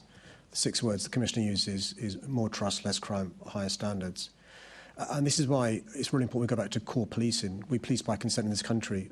The examples that Senator Garbutt gave, if those people leave with a bad experience with the police service, why should they come forward next time when they're the victim of crime? Why should they come forward next time when they're a witness to crime? Why should they join the police service or their family members if they've had a bad experience with the police service? So we all potentially suffer because bad people are getting away with it, who are criminals. That's why we need a police service where the culture is anti-racist, one that is anti-misogynistic, and that it addresses the issues around homophobia and so forth. And, when I see some of the progress made, I'm encouraged, but that doesn't take away from the horror of watching that BBC documentary or me being appalled reading Dr. Daniel's reports. I think it's 120 pages. She goes back a number of years, but there are clearly systemic issues that require addressing. I've been involved in policing in one way or the other since I've been an adult. And I say this again, trying to spare the Commissioner's blushes, but, he has removed 1,500 police officers and staff over 3 years. That's 3 times. That's 3 times what would normally happen. I've been with him when he's been quite assertive in trying to persuade successive Home Secretaries for there to be more powers to change the culture and get rid of some of the challenges there are. This isn't a case of a few rotten apples. These are systemic, embedded cultural issues that I'm afraid won't be solved overnight. And so what am I doing? Well, we're working on the next phase of Dame Louise Casey's recommendation. One of her main recommendations was the London Policing Board, which is there to support me in relation to some of these issues. Some of the leadership changes that the Commissioners persuaded me to invest in is leading to better supervision, better leadership of these officers. Our attrition is still pretty good, around 6-7% below the national average, which means people are being more selective about whether they want to join an anti-racist organisation. If you're a racist, the Met Police Service ain't a place for you, or if you're a sexist, ain't a place for you. We've not got the same powers as undercover BBC journalists have. I mean, I wish Sir Mark could have officers wearing secret, covert kits inside police stations and so forth. He's not allowed to do so by law. So we're thinking about what more we can do so everyone understands this is a changed police service. But can I reassure you, I'm not going to arrest until Londoners get a police service they deserve. Final point I want to say is this, because sometimes police officers watch this. This does not take away from the excellent police officers we have. I'm not criticising those officers and staff, but there is a cultural issue that demands change, which is what I'm trying to get to. Thank you very much, Mr. Mayor. Thank you, Chair. OK, we're now opening up the floor. I'm going to take Assembly Member Irani as the first question. Thank you, Chair. And Mr. Mayor, your predecessor, as well as the previous government, consistently underfunded the Metropolitan Police, so you've had to address some of that balance by providing increases in funding to the police. With the forthcoming budget coming up from government, are you seeking for the government to readdress some of that balance? Yes, just to remind colleagues where we are and how we got here. In addition to the £1.1 billion worth of cuts since 2010, the Met Police has suffered a third of core funding. The previous mayor failed to use the levers at his disposal, council tax, to try and fill some of this delta. So a combination of central government cuts, lack of support from which is one of the reasons why you've got police stations closing down, front counters closing down, staff being lost. Now, I'm not criticising previous commissioners. One of the things the previous mayor said to them, not unreasonably, was make sure you keep police officer numbers, warranted officer numbers, up. And that's why when this commissioner joined, he used a phrase which I quite like, saying the Met Police Service is bent out of shape. We've got warranted officers doing back office stuff. They're overpaid to do that stuff, and frankly speaking, it's not their skill set. So I'm lobbying the government for additional funds to make up for 16 years worth of austerity. At the same time, recognising we've got real challenges today. Good news, in just the first year of this government, we had an increase by more than 30% of national and international capital cities grant. Good news, we've got in 1 year £280 million additional investment, which is more than every year put together during the Conservative Lib Dem years and the Conservative years. Slightly good news, in the CSR, the Treasury announced a 2.3% uplift for the entire country in policing. We need more than that, frankly speaking, in London for the reasons that the Commissioner articulated in his opening. I'll give you one example before I end, which is in the first 9 months of this year, and the Commissioner will correct me, in the first 9 months of this year, we had more public events that the police have got to deal with, ceremonials, sporting events, festivals, protests, than 12 months in a normal busy year. So there's more pressure on the police service. That's why we need more investment. So, Commissioner, we've heard from the Mayor about the increased level of funding from the Mayor's precept and the Mayor's office, but also from government that we've received in the last year. So that has led to some leading to the view that the Met isn't handling its finances properly if it's getting increased money from government and increased from the Mayor. What would you say to that? And in terms of the tough choices that you are having to make, are you on track in terms of the budget savings for this in-year of delivering of that? So take this sort of simple tactical question in terms of this year's budget and delivering those savings, both the people-based savings and non-people. We are on track at those. Obviously, we're tracking them regularly at my executive committee meeting. Clearly, the baseline that matters to me is the sort of inflationary pressures meets funding, and that's where the delta can sometimes arise, regardless of the extra funding that has been provided, and with significant pay rises, which are largely agreed nationally, significant pay rises because of inflation, then that's where those tensions come. We are managing our money well, and it has been sit for review, which shows that we're strengthening our approach to that, and that's reassured the Home Office. And I think the fact that we're showing that in a smaller organisation we're being more productive shows that we are, if you like, a good investment because of what we're achieving, best value with the money that we are being provided with. The fundamental issue of this long-term picture has led to completely reasonably successive commissioners and mayors using flexibility such as estate that could be sold or reserves and other factors and borrowing to balance the books and keep investing. All of those things run out eventually, don't they? Because they're not things you can do infinitely. So we've got to over the last couple of years, we've got to a difficult moment where the runway on those issues has run out and our sort of sustainability of our funding is challenging, and that is playing into those conversations. The second issue is we do two things. Like any other police force, we're policing a local area of London. On top of that, we're a capital city, which brings extra demands. I'm not talking about the special grants we get for counter-terrorism and things, that's all ring-fenced. I'm talking about protests, the different levels of organised crime you'll get in a capital city, those issues. The capital cities grant has not kept pace with that. So the thing that troubles me particularly is the increase in the capital cities grant is welcome, but it's a long way short of where it needs to be. And the consequence is I don't have the specialist resources in the centre to police things like protests and those issues. So I'm constantly drawing on local policing. So the absence of capital cities grant, which has stayed flat until the last year, stayed flat for a decade or more, the absence of that capital cities grant effectively means local policing is subsidising that, which leads to those abstractions. We balance those abstractions across the organisation to minimise the effect, but it's still bigger than any of us want. Thank you. And, Commissioner, I wrote to you on the 29th of October in relation to the front counter closure decision for Pinner and Harrow Police Station. So can I just ask you to look into this and get back to me urgently in writing? Thank you. Okay, Assembly Member Garrett. Afternoon. So last May, Mr Mayor, you promised Londoners that if they voted for you, months on, we're actually 1,800 police officers less in London. we were hearing earlier about broken manifesto promises on policing. This is another broken manifesto police pledge. There's no way you're going to reach that target by the end of this term, is there? Well, let's wait and see. The promise was for 1,300 additional police officers or PCSOs. Londoners know that I funded in perpetuity 1,300 police officers and funded 500 PCSOs. We do know the government has supported us with 400 officers and I think 20 or 30 PCSOs.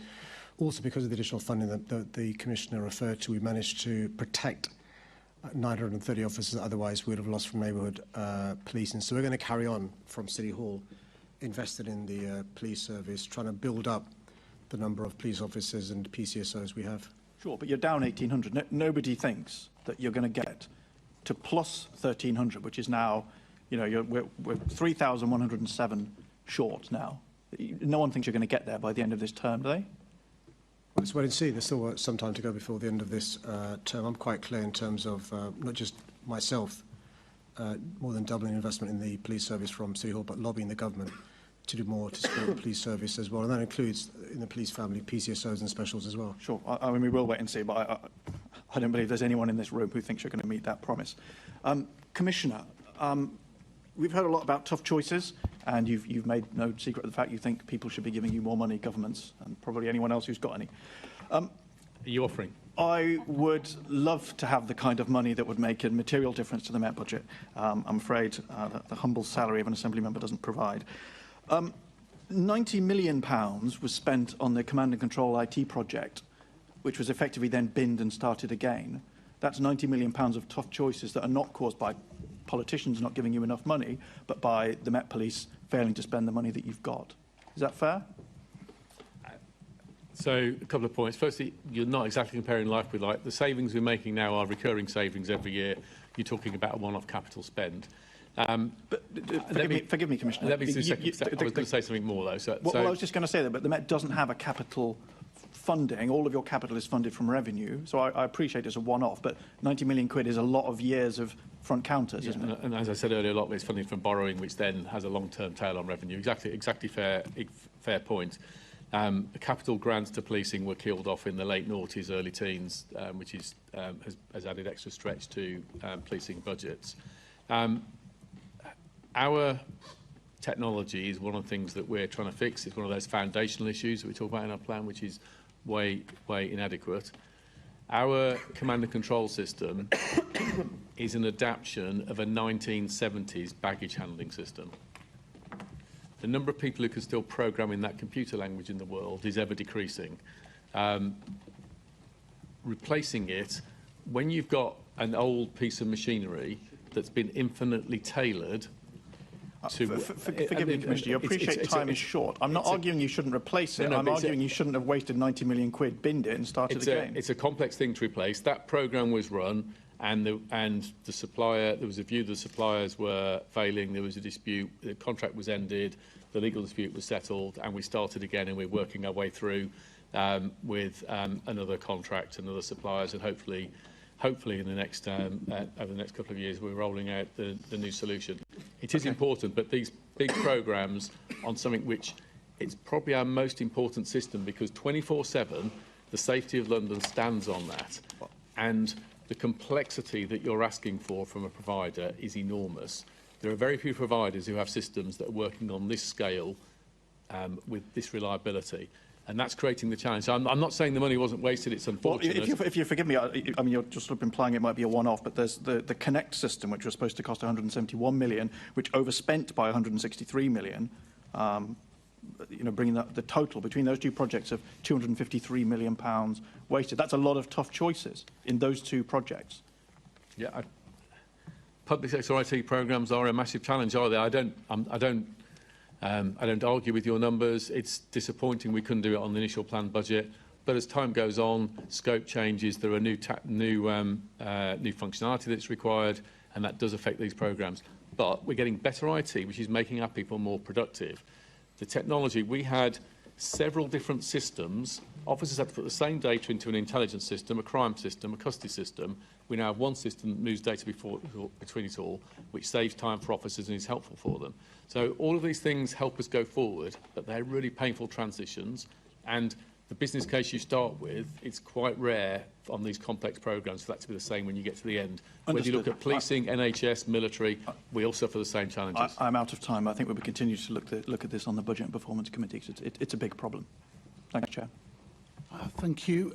Moving on to Assembly Member Mathous. Thank you. Commissioner, firstly, thank you for listening to residents across Hillingdon and western parts of Ealing and representations from myself and local members of Parliament and keeping the front counter open at Hayes Police Station, a very welcome decision.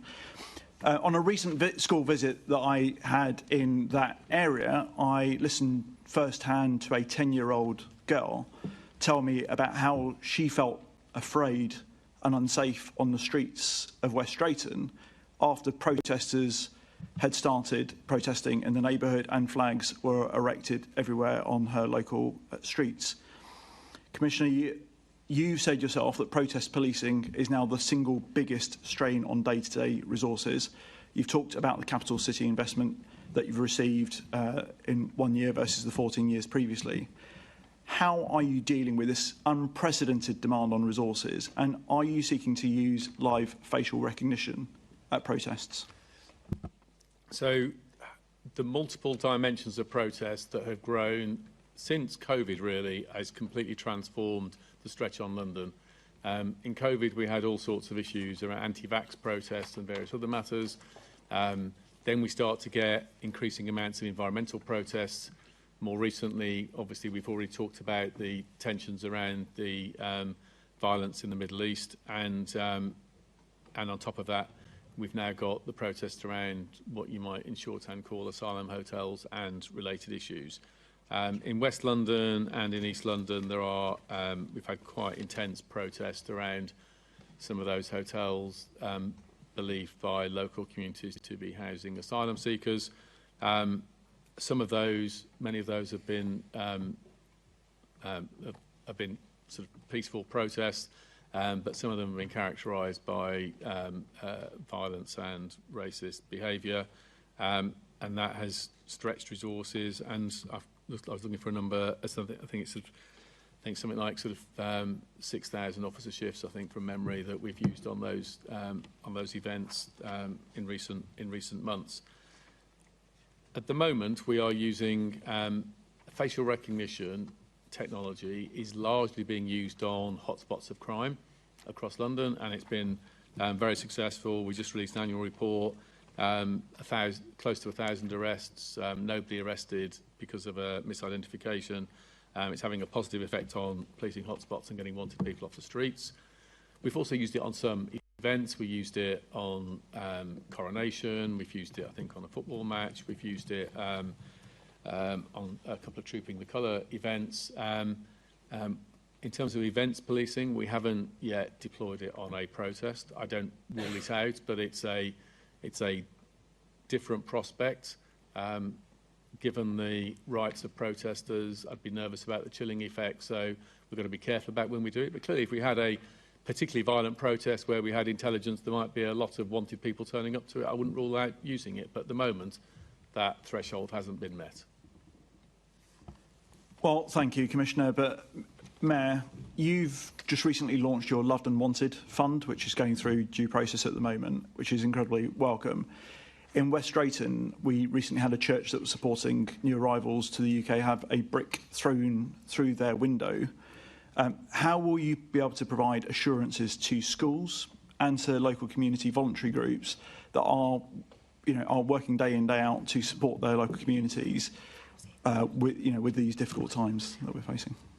Well, I think us ordinary Londoners who aren't police officers need to do our bit to ensure that everyone feels loved and has a sense of belonging in our great city. And I think Londoners over centuries have been really warm at receiving people, but also to ensure those who are different, don't feel their difference in this great city of ours, and they're respected and encouraged to integrate and so forth.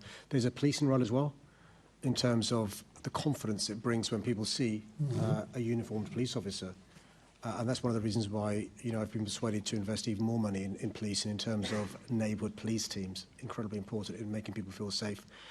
The police have worked incredibly hard just to visit for example, places of worship, synagogues, other places of worship, whether it's a church or whether it's a mosque, temple, gurdwara, to ensure people know how to contact the police if there's any issue. Also, the Community Security Trust, who were set up ostensibly to protect the Jewish community, have done some brilliant work helping others. They've got workshops where they give great advice to mosques and other places of worship. And that's a good example of London citizenship, supporting others. And we're going to carry on ensuring that everyone feels loved and wanted in our city. Thank you very much. Just before we need to stop the clock, just before we move on to our next question, I think we do need the Assembly to agree to suspend Standing Orders 2.9a in accordance with the provisions of Standing Orders 1.1h to extend the meeting till 5:30 in order to allow the remaining business on the agenda to be completed. You guests do not need to be worried. You will be gone. It's us remaining aside. We're some considerable hours into this meeting. Would you believe it? Can we agree that? Agreed. Thank you very much. Let's go back on the clock. Can I invite Assembly Member Best? Thank you, Chair. I would really love to introduce my bit here by thanking you as well for saving Chingford Police Station, but unfortunately we've been properly done over.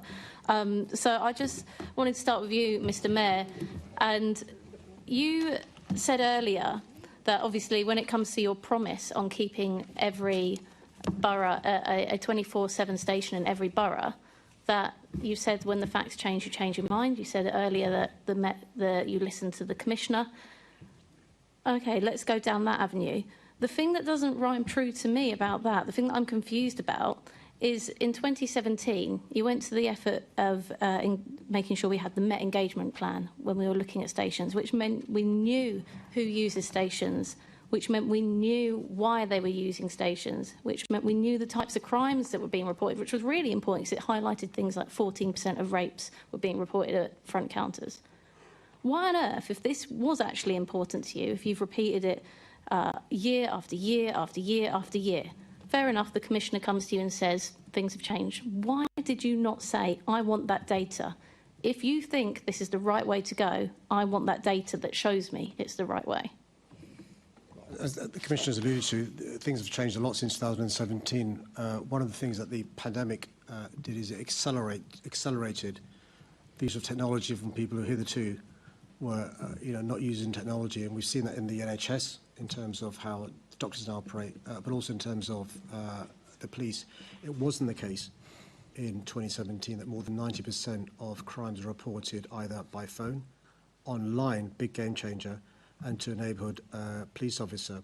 One of the concerns I had was the poor service those who reported crime received from those in call centres in terms of response, which is why we invested £3 million in skilling up, I forget what it's called now, is it Command and Control? Command and Control. Skilling up Command and Control, £3 million annually. And so that service people now receive both in terms of 999 and 101 is infinitely better than it was in previous years because of the volume of calls being made there. This isn't answering at all, sorry, Mr Mayor, how you go from in 2024 believing there should be a 24/7 operation of a front counter in every borough to later in that year not believing that. And I'm going down that avenue with you. If someone said that, if someone contradicted your belief, why did you not ask for the engagement survey? Why did you not ask for the engagement survey? I was finishing the point. The second part of the way people report crimes is online. And we've hugely improved the online experience people receive as well in relation to this. And the third part of that is increasing the amount of neighbourhood teams in terms of so people's ability to cooperate. But the fourth part of this, in terms of the support we've given to victims and survivors groups, you deliberately mentioned the issue of rape and those victims of domestic abuse, domestic violence.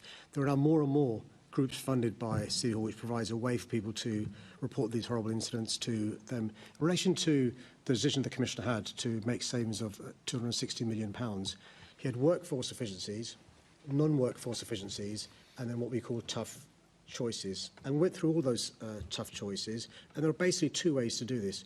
You either can have an equitable decrease of funding in all those tough choices, or you can prioritise those where there's operational advice. So, for example, if the Commissioner says, on this particular strand, rather than only cutting it by 2%, I think actually we can afford to cut it by 40% because it means less cuts here. That's the advice I received from the Commissioner and the advice I took. But you had a belief that it was important to have a 24/7 police service, and you say things change since 2017. What changed is in Chingford Police Station, for example, more crimes were being reported every day. That is the material change. More crimes. I'm speaking to the Mayor. I'm speaking to the Mayor, though. There's a danger. But I'm speaking to the Mayor because I'm just asking why he didn't ask for the engagement survey. But can I just correct something on the data? So there's a danger on the data that people conflate reported at a police station, which is sometimes, for example, rapes, an officer arranges for the victim to come to the police station to meet them.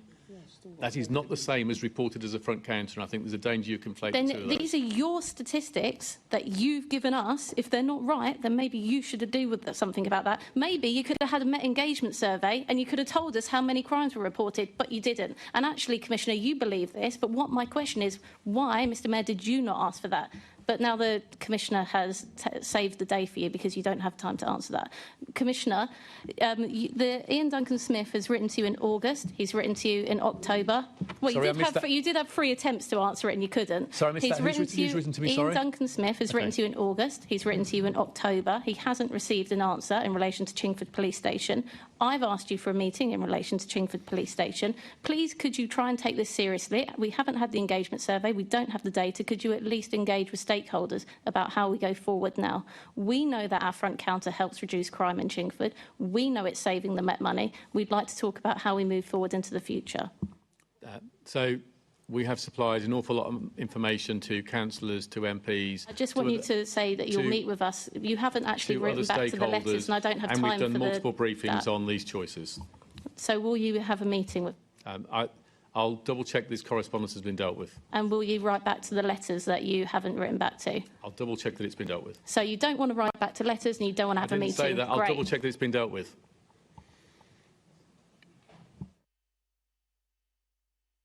Sorry, let's move on to Assembly Member Ahmed.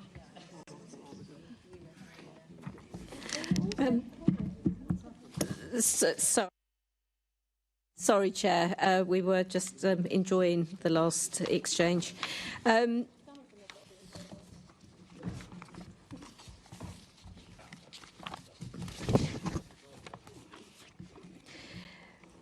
Commissioner, what impact will the discussion to stop investigating non-crime hate incidents have on how hate crime is policed in London? None. So, I presume you want a longer answer than that. So, not necessarily, but if you want to. So, non-crime hate incidents aren't crimes. Hate crimes are crimes. I think the non-crime hate incident policy, which has been around for 20 years, was probably never perfect, but has been exposed by the online world, and drawing policing into refereeing things that aren't crimes is dangerous and has drawn policing into all sorts of Twitter spats and other things that we shouldn't be involved in. The value of recording something, which is what we will continue to do, is if you see a pattern of behaviour building that may overflow into physical violence, then of course you might want to intervene in a preventative way. But treating them as crimes has not been good for policing or communities. If it is a crime, so if it crosses the threshold laid down by Parliament, that is a crime, we'll record it and investigate it, of course we will. So this doesn't change our approach to hate crime. Frankly, it probably makes it easy for officers to see the wood for the trees and focus on the things that are illegal and that we should bear down on. But to establish whether it is a hate crime or not, you have to have a level of investigation at the beginning, don't you? Not necessarily. So someone phones up and says, my neighbour said the following to me.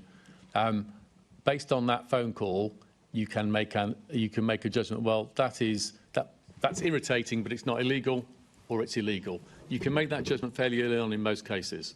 But what about the actual recording of this? Because as we know, often there may be not hate crime does eventually lead to hate crime. So this kind of recording, and if you could explain to us how a non-hate crime is recorded, that actually then in future could be used as part of an investigation once there is actual hate crime or once you've decided that there is? So recording a sort of building dispute, so not a dispute about buildings, but a growing dispute, recording a growing dispute, so you're recording these incidents, they're not crimes, but being aware of it's important. And if there is a credible case that this behaviour is going to escalate to these two people coming to physical blows, then policing may intervene on a preventative way at some stage to try and wrestle with that, in line with our long-term common law duties in terms of preventing a breach of the peace. But investigating something which Parliament hasn't said is illegal, as if it was, has drawn policing into a clumsy acts, which has caused confusion, and that's not for us to, not a place for us to be. And sometimes it's drawn us into dealing with cases where we end up refereeing on what, sort of vibrant free speech, and that's not our role. Thank you, Commissioner. Thank you, Mr. Chair. Assembly Member Lord Bailey. Thank you, Chair. Good afternoon to you both. Commissioner, I'm going to come to you, be quick because the time is short, okay? I'm currently submitting an amendment to the Police and Crime Bill regarding recording of police officer and staff suicide. Three things to say. Do you have sufficient resources to record this? Do you record this? And if you don't, why not? The numbers are so small. We don't have a particular category, but we would have the data available in our sort of human resources system. So I don't see that as an onerous burden.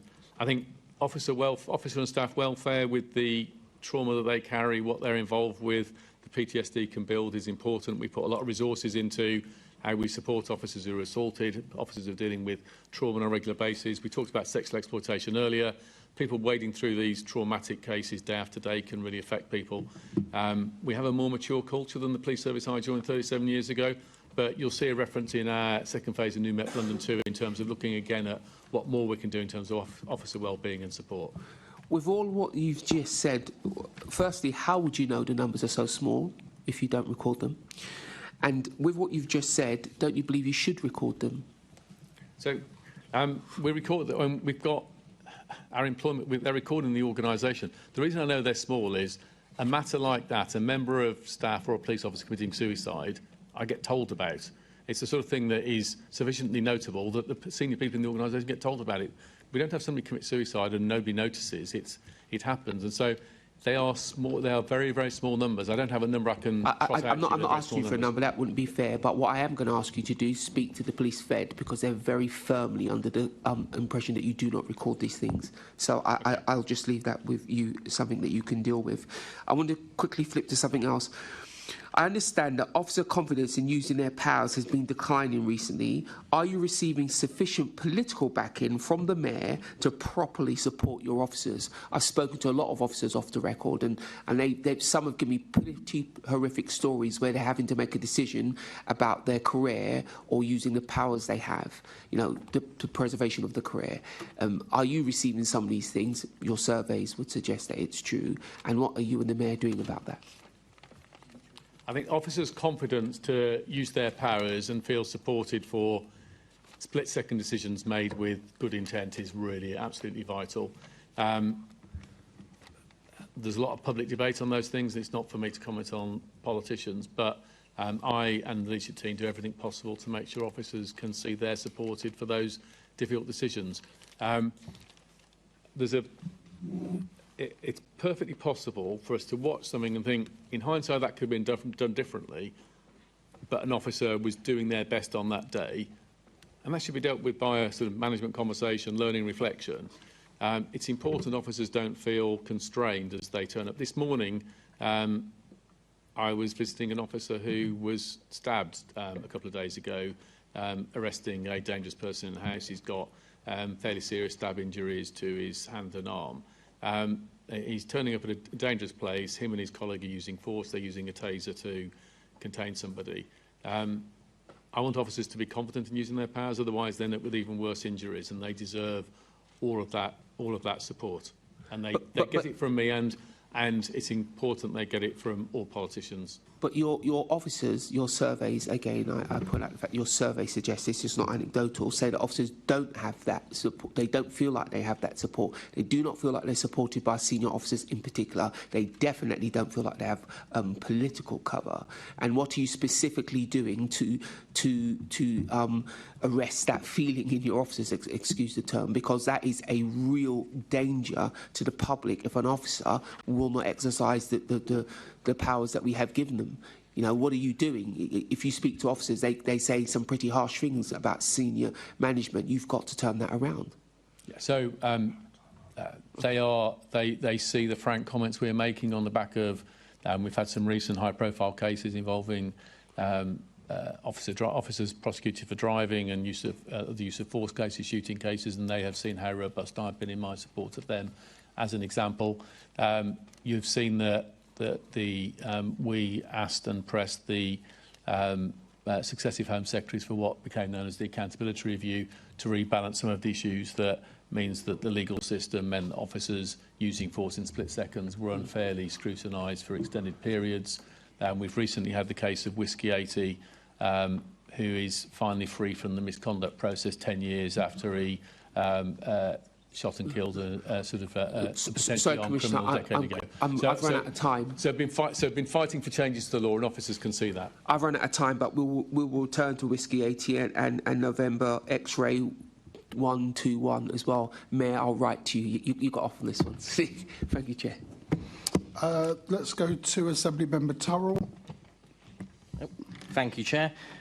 These questions will be mainly directed to the Commissioner. I appreciate the Mayor's heard this before, but the RAC published a list of vehicle crime hotspots across the country, and of the top 10, 7 are in London.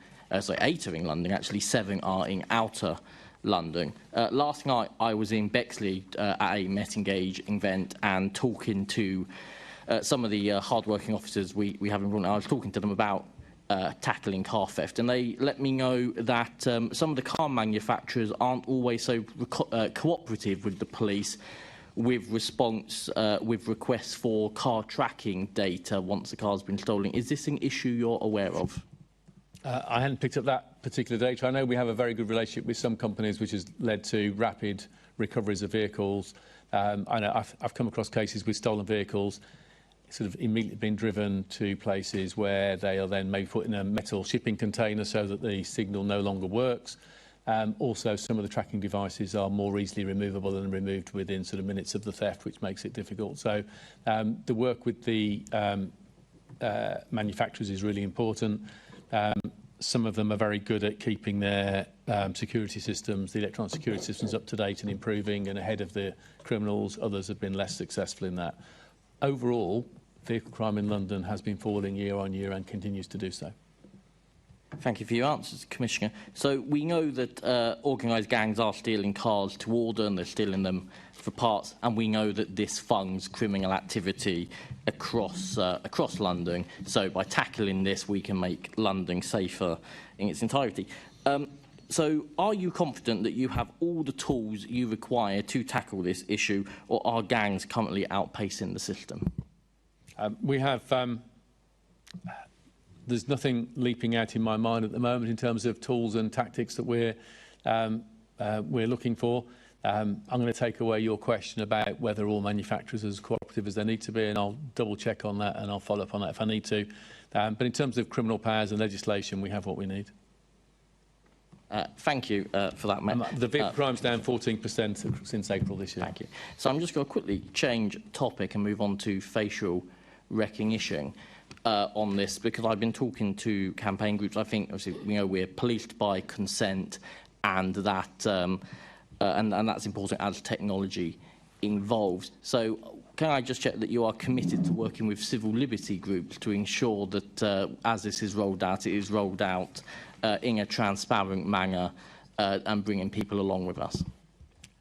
We've worked extremely hard to be transparent. We've worked with all groups. We saw, for example, we sought involvement of the Equality and Human Rights Commission. I was very disappointed that as a government-funded body, they refused to help us with our policies. So we've reached out to all sorts of organisations to assist us. Policing by consent is important. 85% of the public support this in surveys. So the fact there may be a few lobbying groups who are hostile to it, I'm more attuned to the fact that 85% of the people are supportive. It went down extraordinarily well at Notting Hill Carnival, the safest carnival we've had for some time. The communities were really pleased with it. We've arrested nearly 1,000 people over the last year, serious offenders, sex offenders, including a registered sex offender who had befriended a mother and child. It's generating big results for London, and officers are really enjoying the operations because they're so successful, and it leads to them almost exclusively stopping guilty criminals and not making any mistakes on the streets because it's more accurate than any human being can be. Assembly Member McCartney. Thank you. My first question is for the Commissioner. It's about something you talked about in your opening, and that's about the scale of phone theft in London. You talked about how quite a lot of the crimes are organised by organised crime. And I'm just wondering, you've had some successful operations recently, but when will Londoners see the impact of that and feel safer? So they're already seeing the impact. So theft from person and robbery are each down by 13 or 14% this year. So we've started to turn the corner. I recognise we've got some way to go. I think by the time we get to the end of this year, we'll see the effect of these groups. But taking out organised crime gangs that are behind potentially 40% of the export of stolen phones to China and other countries is massively powerful. So there's gang members, children, organised pickpocketing gangs doing the stealing. There are sort of middlemen as handlers. Some of them are some of the sort of slightly dodgy phone shops, but elsewhere. And then there's major export and organised crime. We've been intervening at every part of the criminal business because that's the way you dismantle the process. So we're trying to break the criminal business model that drives this. There's potentially 50 million. If there's 100,000 phones stolen in London, that's an estimate because that's more than's reported to us. But if there's 100,000 phones, even if they only go for half their value, that's probably 50 million of stolen property. That's not just about kids on the streets. There's organised crime behind that, and that's why we're breaking it. That's why we're working international with the National Crime Agency. And Londoners will see the effect already, and we're going to keep bearing down on that. And we're working with the telecoms companies and the phone builders to encourage them to do things to help improve their security, which reduce the resaleability of the phones to have the positive effect. Thank you. We often hear stories in the press about people who have had their phone snatched and they've actually gone on to like Find My Phone and they've discovered where it is, but they can't get the police to come with them to recover it. Are you doing some more work on that area? So we've improved our ability to respond to that. It's not always as accurate as people think it is, so it's not always straightforward. And in sort of multi-storey blocks, etc., it can be quite difficult to identify it. But there were some cases where we slipped up. We've got much tighter on that, and we're seeing some good results from that. And I think the tracking technology in phones, in people who've got high-value bicycles that have got tracking devices in them, rapid response to that is really important. In fact, the injured officer I was visiting at home this morning on my way into work, he was saying about a great result he'd had a few weeks ago with a bike with a tracker in it where they tracked it down with the owner and managed to get it back. So that is part of the strategy. So we intervene at every part of the criminal business and we work with the phone companies so they can try and make the business model less attractive. Thank you. And then just to the Mayor, you were asked earlier about your manifesto promise. Your manifesto promise was actually 1,300 extra officers in local neighbourhoods. And I believe from what was said earlier, you're already 1,000 officers into that manifesto, so you've got about 300 left to go. Do you think you'll get there? I don't want to spoil my press release moment, so let me respond in due course. Thank you.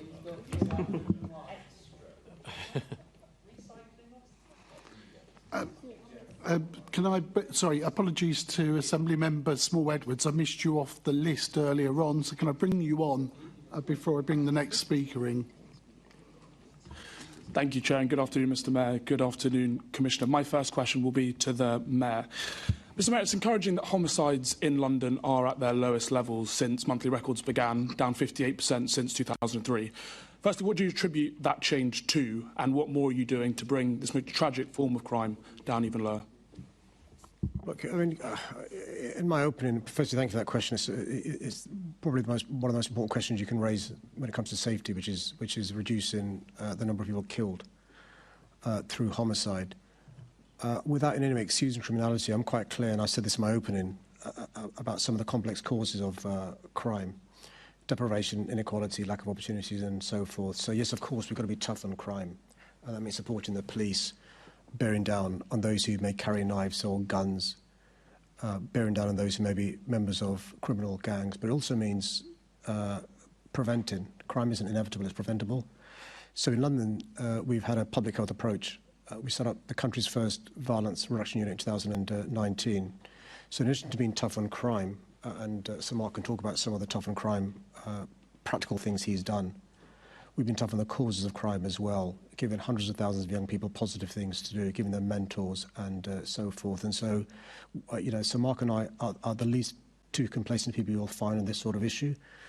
But we should, for a moment pause and celebrate the progress we've made over the last few years. This summer, for the first time since records began, no teenager, nobody under the age of 25 lost their lives. Just think about that in a city where there's 10 million people on an average day. So look, we're not complacent, and being tough on crime, tough on the causes of crime, relies upon a public health approach, working with the VA. But I applauded our brave police officers and the police staff. Can also use the opportunity to applaud our youth workers and youth clubs for the great work they do. And so, it's a partnership approach, and we've got to build on that progress.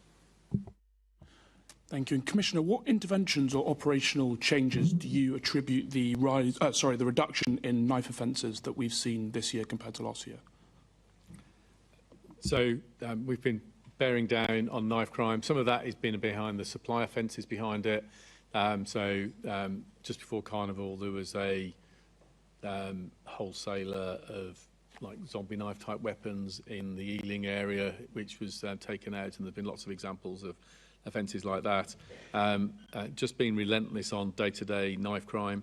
And this links to the murder question. So part of the success on murder is the relentless approach to the drugs gangs behind county lines and city lines.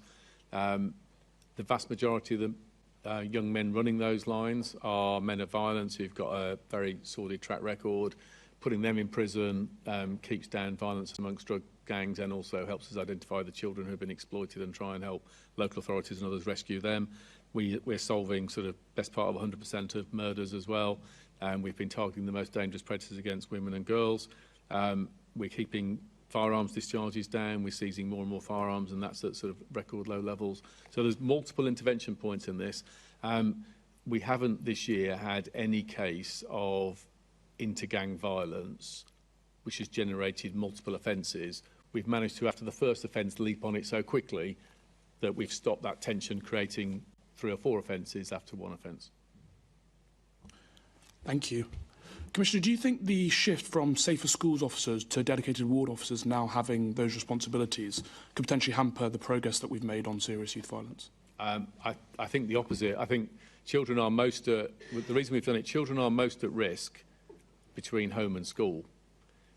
We found examples with our schools officers where we had schools officers teaching lessons and teachers patrolling outside school to keep kids safe at opening time and closing time. That's the wrong way round.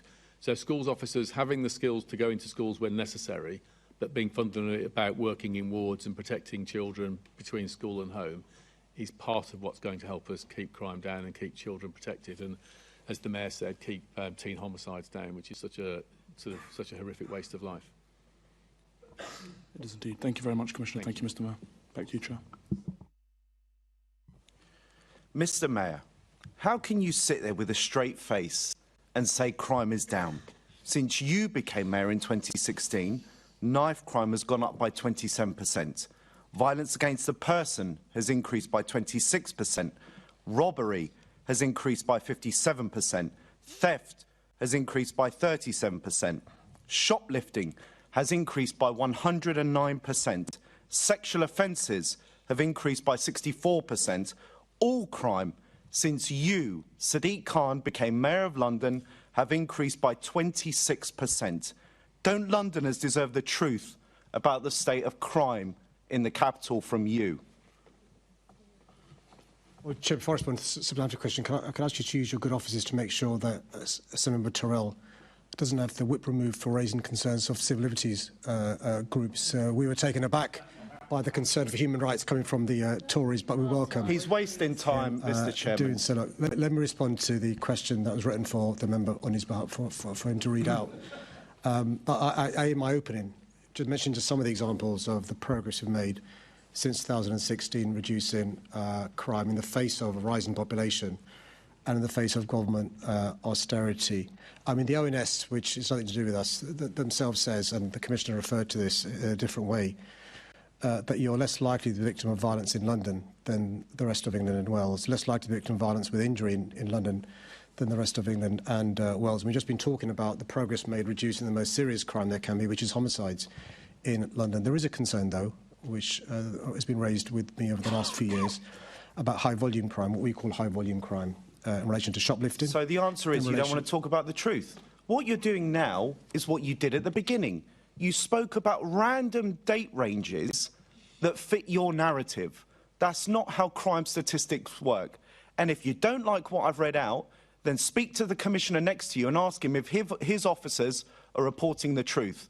Either you think he's a liar, or I'm a liar, or the crimes didn't happen at all. I know you don't like the truth, but apologise to Londoners over your tenure that you have allowed crime to skyrocket. Just apologise, and I'll end the exchange.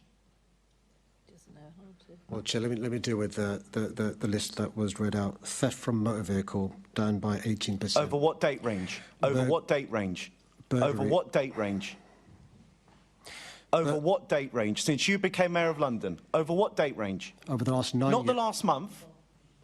The last 9 years. Over the last 9 years, burglary down by 29%. So the Commissioner's stats are wrong? Over the last... So the Commissioner's stats are wrong? I mean, this was once the party of law and order and polite manners. Well, not law and order in London under you, mate. I suppose I'll leave it there, Mr. Chairman. Thank Sadly, you. we're not going to hear Chair, the answer. I mean, Chair, you've got to. It must have looked so great in front of the mirror this morning. You can imagine being in the bathroom, practicing the question, and I'm really sorry, it's a damn squib. It's a shame you don't practice answering questions properly. But what we want, I think what the rest of the Assembly members would like is a written answer in terms of that, because there is confusion around stats, who's right, who is wrong.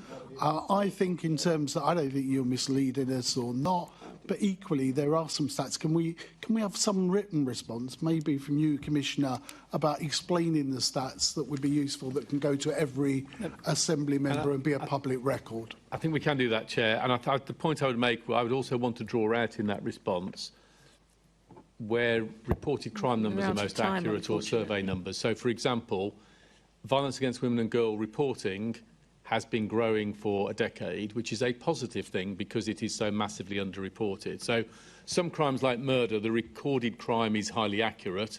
Some like violence against women and girls, we're encouraging more reporting because it's underreported. So a reply to yourself which colours in that detail will be really important. Thank you. Okay, Assembly Member Clark. Yeah, thank you, Chair, and good afternoon to the both of you. In the past year, we've seen a spate of high-profile cyber attacks, including on TfL. What is being done to crack down on this type of crime? That was to me, I presume. So, nationally, the most important thing about cybercrime is preventative work, because it's always going to be challenging to investigate and prosecute people when so much of it is committed across international borders. The preventative work is with big companies is led by the National Cyber Security Centre, which is a specialist centre funded by government, which is underpinned by GCHQ expertise. And the National Crime Agency coordinates cyber work nationally. We pick up some of the high-profile cases. We've picked up one or two of those recently in terms of our investigative work, and we've got some to prosecution stages. I think for all big organisations going forward, the investment in cyber security is ever more important. You've got a combination of criminal actors and hostile states who are undermining cyber security in ever more digitally underpinned world. And frankly, too many big organisations don't spend enough money on that. We're constantly having our cybersecurity independently tested and doing everything we can to prop ours up, and I'd encourage other big organisations to do the same. For that. And over to you, Sadiq.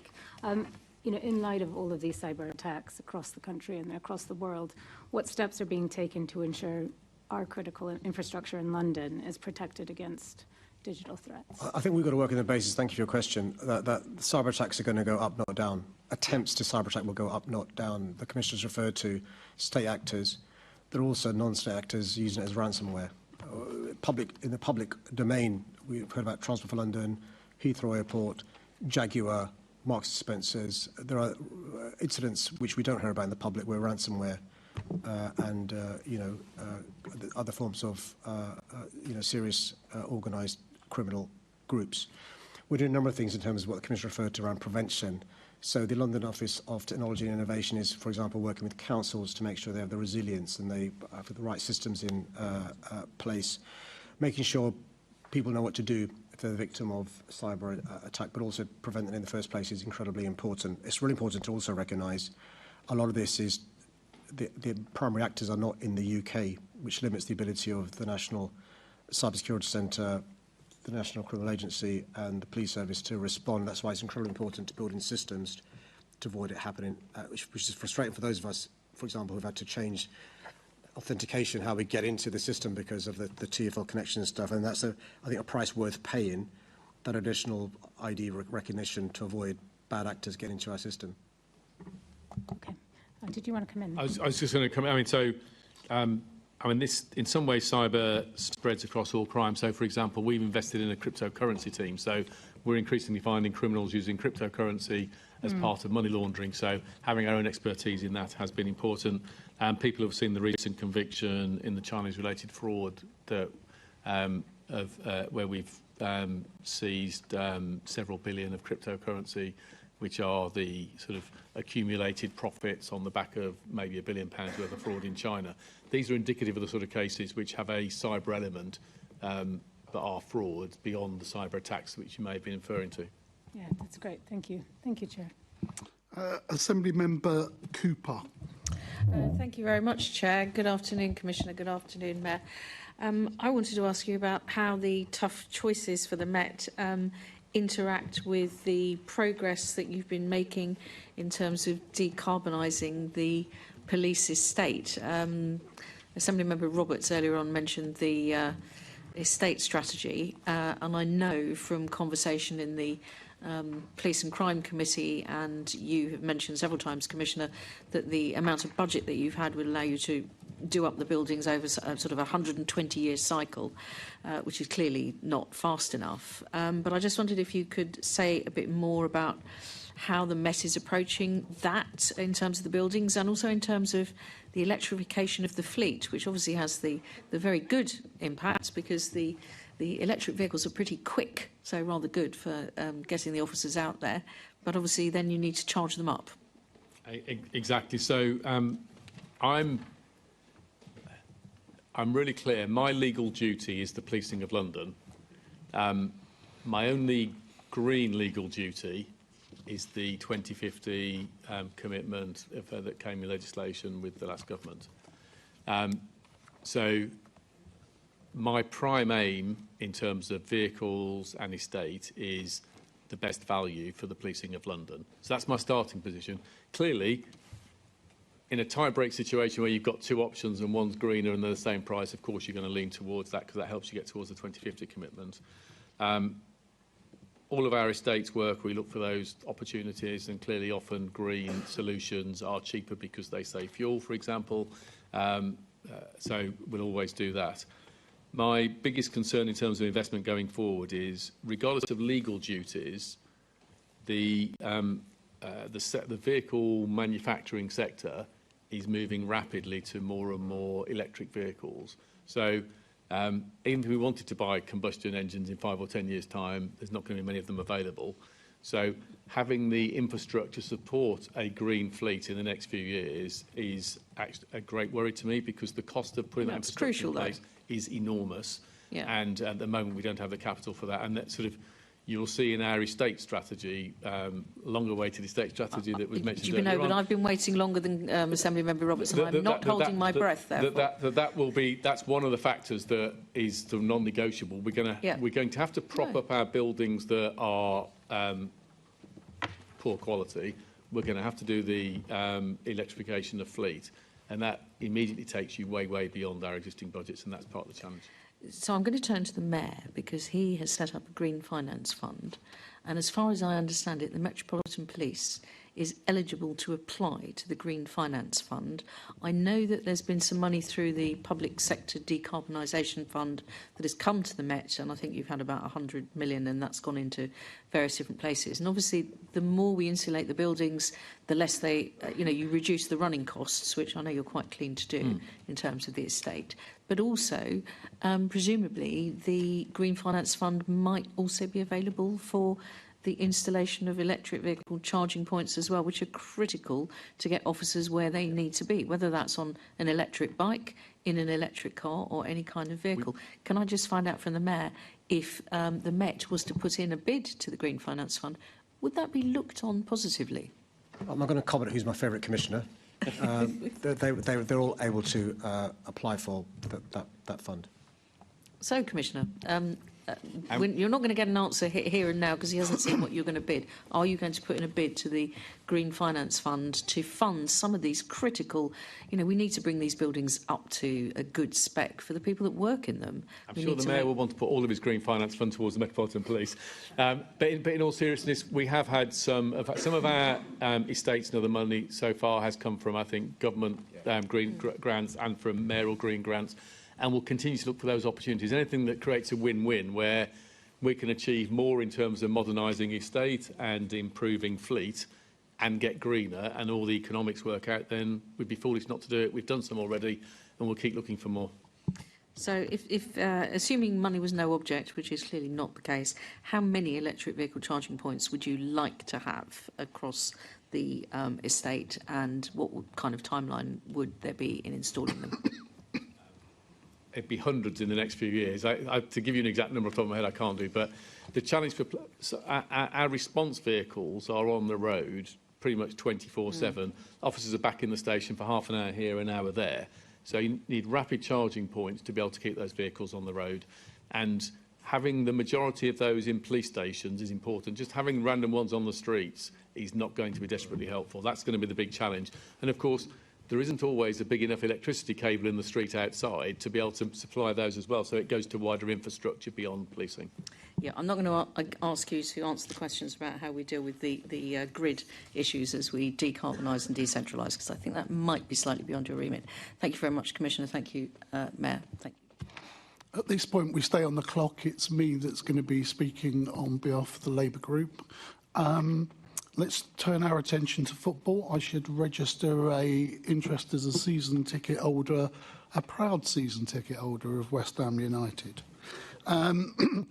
Commissioner, the football anti-discrimination charity Kick It Out has recorded 1,400 reports of discrimination during the 24-25 season, which is a record high. So it could be good that people are reporting it and feel confident reporting it. Presumably it's coming through to the appropriate authorities, either the ground or to you. How is the Met Police combating these hate crimes and ensuring that football matches are a safe space for Londoners? I should mirror your interest and commiserate you supporting the wrong Claret and Blue team. I'm an Aston Villa season ticket holder, so... Exactly. So, so commiserations for your team. The approach nationally, there's a national football policing unit based in the Home Office where these reports are coordinated and these solvable cases are sort of allocated out to appropriate police forces where they're online abuse type cases. Obviously, ground-based offences. If, for example, stewards have observed racist behaviour in the ground and ejecting people, they will often liaise with us and then we'll do follow-up in criminal investigations. And, of course, if there's racist behaviour on the streets outside, then our patrolling officers there will pick it up. So it is something we will always pay attention to, and there have been some intense bursts of racist behaviour, haven't there, that we've seen in the last few years based around different issues. And so, yeah, that's of course that's important. Okay. If I can just now turn to policing tactics at football, and clearly there are some things that you might not wish to say in a public forum, but there's been a change in policing tactics. We talked earlier about policing by consent. I don't think those tactics were discussed with any of the supporter groups or any of the clubs. So this is the situation of where majority home supporters have been kept behind in stadiums after football matches, and a minority away fans have been allowed to leave the ground. So this was a situation in Cheltenham, Cheltenham Athletic, where 17,000 home supporters were kept behind some considerable time, whilst the opposing team, Millwall, was allowed to leave earlier. Usually it's been the other way round. No one was aware that this change was going to take place. It's occurred at other grounds, Crystal Palace, another carrot and blue, well, sort of. Queen's Park Rangers, all of these matches and these tactics. Should we have done better consultation on those occasions to alert people that this was going to take place? Can you give us an insight of why we think that works better than keeping the smaller numbers in place? So you've caught me out on that one. I don't know why that happened. Let me write to you on that separately. I'm sure the commander's had reasons on the day, but if we are going to use it regularly, then there needs to be more communication about why that might be a tactic. My own personal experience is like yours, that where there's separation, it's normally the other way around. Yeah, I mean, it's come out of the blue. A number of supporters groups have been raising it as an issue. There were loads of other issues. I'm happy to write to you further about that. Mr. Mayor, you're a football fan. What do you think about it? My commiserations to both of you for the team's use. Not about the performance. My experience has always been that there's not just because of the numbers, but home fans get preferential treatment. So I wasn't aware about that issue. Can I just make one point, which is, my experience going to football games from the 80s to now, it's transformative if you're somebody who looks like me. I think English clubs are the best in Europe in terms of dealing with discrimination. I think we're very lucky to have 7 really responsible Premier League clubs who take this issue incredibly seriously. We've seen well-publicised reports of stewards employed by clubs turfing out, banning for life, racists and other thugs. Also, the vast majority of football fans who go to games are now incredibly responsible and law-abiding. There is an issue, though, which the Commissioner has raised publicly, so I'm not breaching confidences, about football clubs paying their fair share. And I've got a huge amount of time for football clubs in the good they do in their community. We launched recently an initiative during the summer holidays that they'll be doing. We had a Assembly-member Hirani present during that, and Assembly-member Mahfouz as well at Wembley. 17 clubs doing a great job. But when you bear in mind they pay for policing inside stadiums, when we know the police officers spend a lot of time, a lot of resources outside stadium, at transport hubs, I think there is a conversation about rebalancing who pays for the policing of these football games. Commissioner, do you wish to say anything about the fair funding? The fair funding is critical. We think it's about £30 million in London that we're spending on policing football matches. That's policing that isn't taking place on the streets of Richmond or Newham or anywhere else in London. Likewise, we have many other profit-making events which are drawing policing in, and I think if the polluter paid, that would have a big effect on making the organisers think harder about the events they run and how they organise their security, and would have a knock-on effect that it would deal with the abstraction issue from local communities. Thank you very much. Assemblymember Prince, Chair. Assemblymember Prince. Thank you. I'll try and speak quickly. Commissioner, this is following from Assemblymember Small-Edwards' question on school officers. We had a guest at Police and Crime in September. She was the head teacher for London's ARC Walworth Academy. She said that the Met's decision to scrap Safe for Schools officers was the single most catastrophic decision she'd seen in 10 years. She said she was crushed personally by this decision, and most shockingly of all, she told the committee how she sent 2 welfare officers to a teenage truant's home unaware he'd been charged and released on bail over attempted murder. She described Scotland Yard's information sharing with schools as compromised.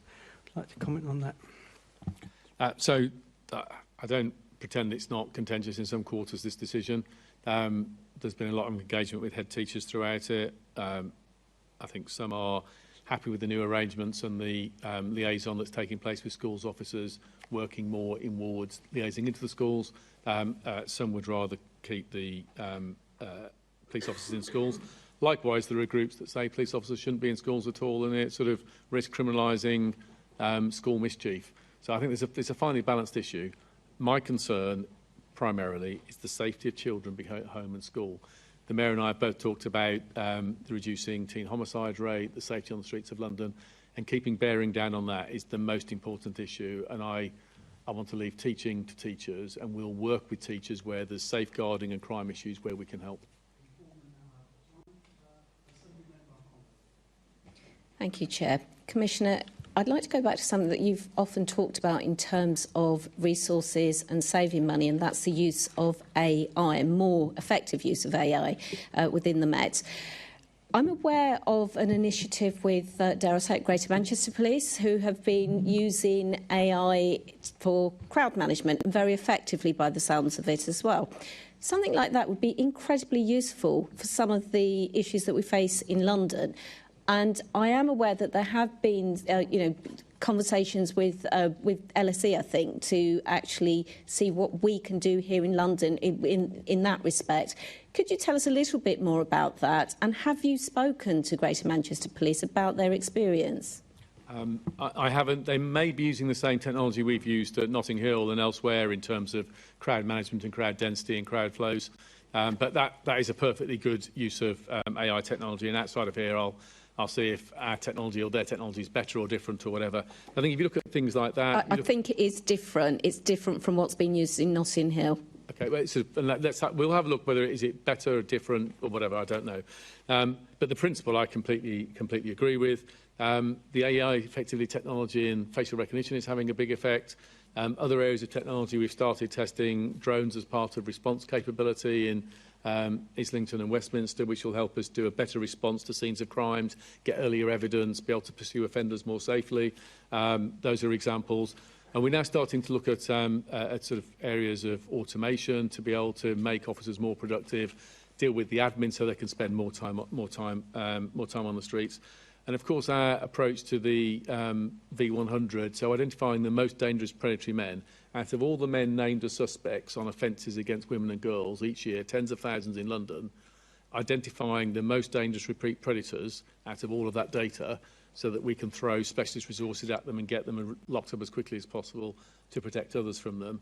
That's another use. So we're constantly looking at the use of technology to be more precise and more productive, and it's having a good effect. And you'll see much more of that from us in forthcoming months. And linking to some of the points the Mayor made earlier about funding and the Treasury, that willingness to invest in increasing public sector productivity, becoming more effective, is part of a reform agenda which hopefully resonates with government policy and can unlock funding for that sort of innovation.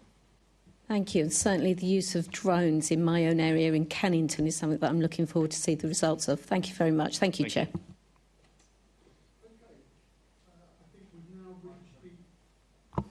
OK, I think we've now reached the end of our question and answer session.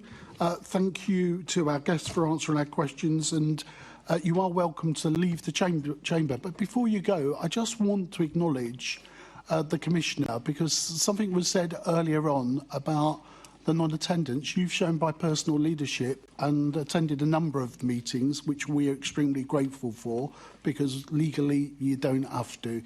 We also understand there's been an improvement around the attendance of some of your senior officers, which we're extremely grateful, because listening direct from you about what's going on is quite important for us in terms of how we evaluate, in terms of taking our positions. So we're grateful and look forward to it continuing. But thank you to you both this afternoon. We're just sorry we couldn't stay to 5:30. You disinvited us, but...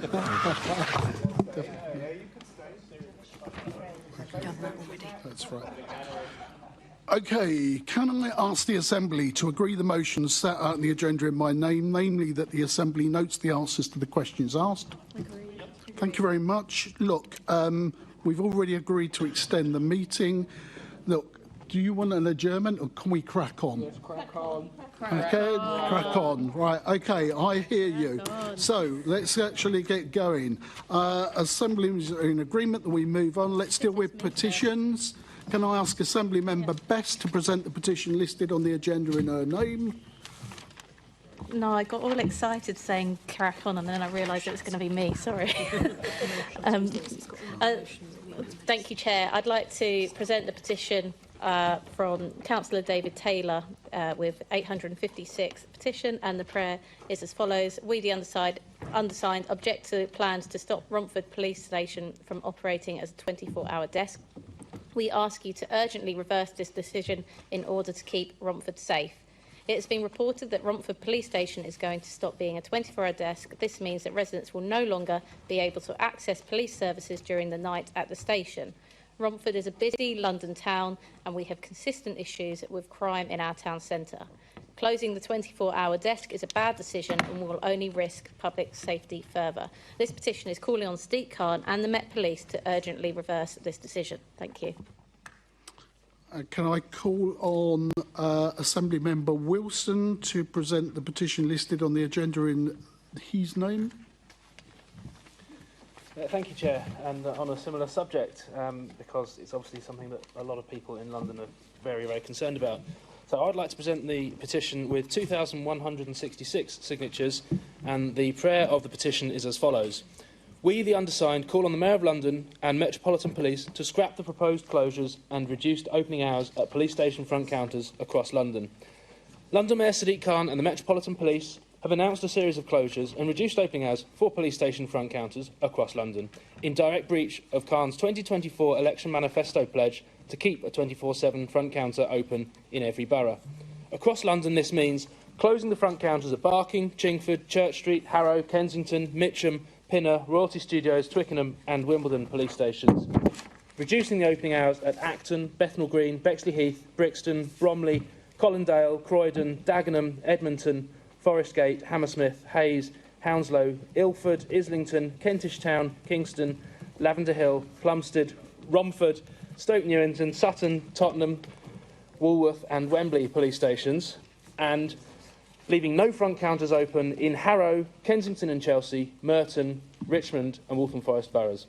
At a time when crime rates are increasing, cutting essential services like this is detrimental to the safety and well-being of our community.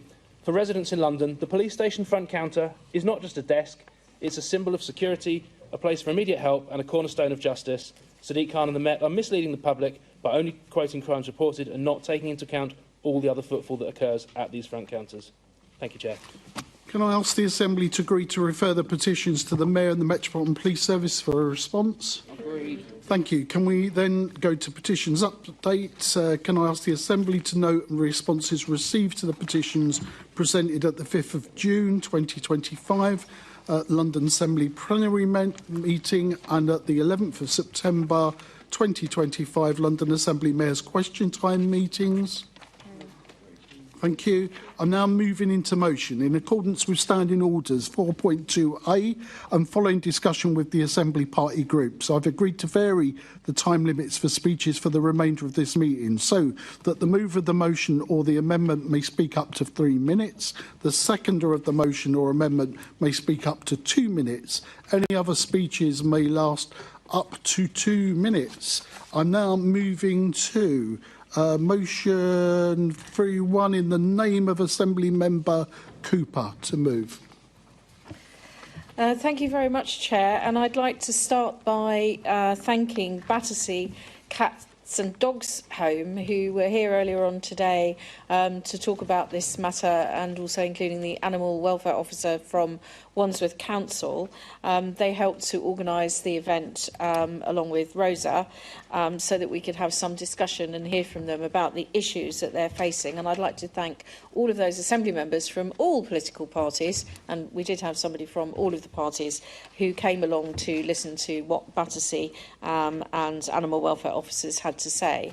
And I'm proposing this motion because of the huge increase in the numbers of stray dogs on London streets. And this is clearly an animal welfare issue, but it is also potentially also a public safety concern as well.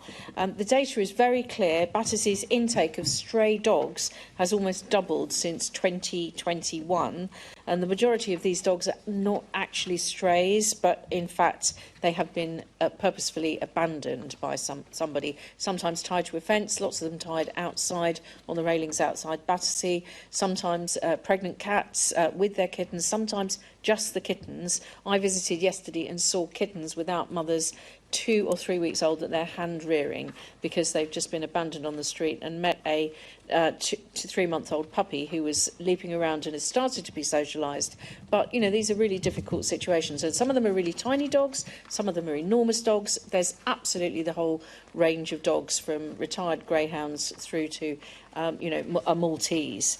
And the increase in stray dogs is as a direct consequence, really, of what happened during lockdown, when lots of people bought puppies particularly, and also now the cost of living crisis and dog ownership having risen during the COVID period, during the pandemic, when people decided that having a dog was what they wanted, and are now really struggling. Perhaps the animals weren't properly socialised and were kept at home too long and weren't properly trained. So there's a lot of dogs coming in, and there's also been an increase in breeding of dogs, so there's more and more dogs around.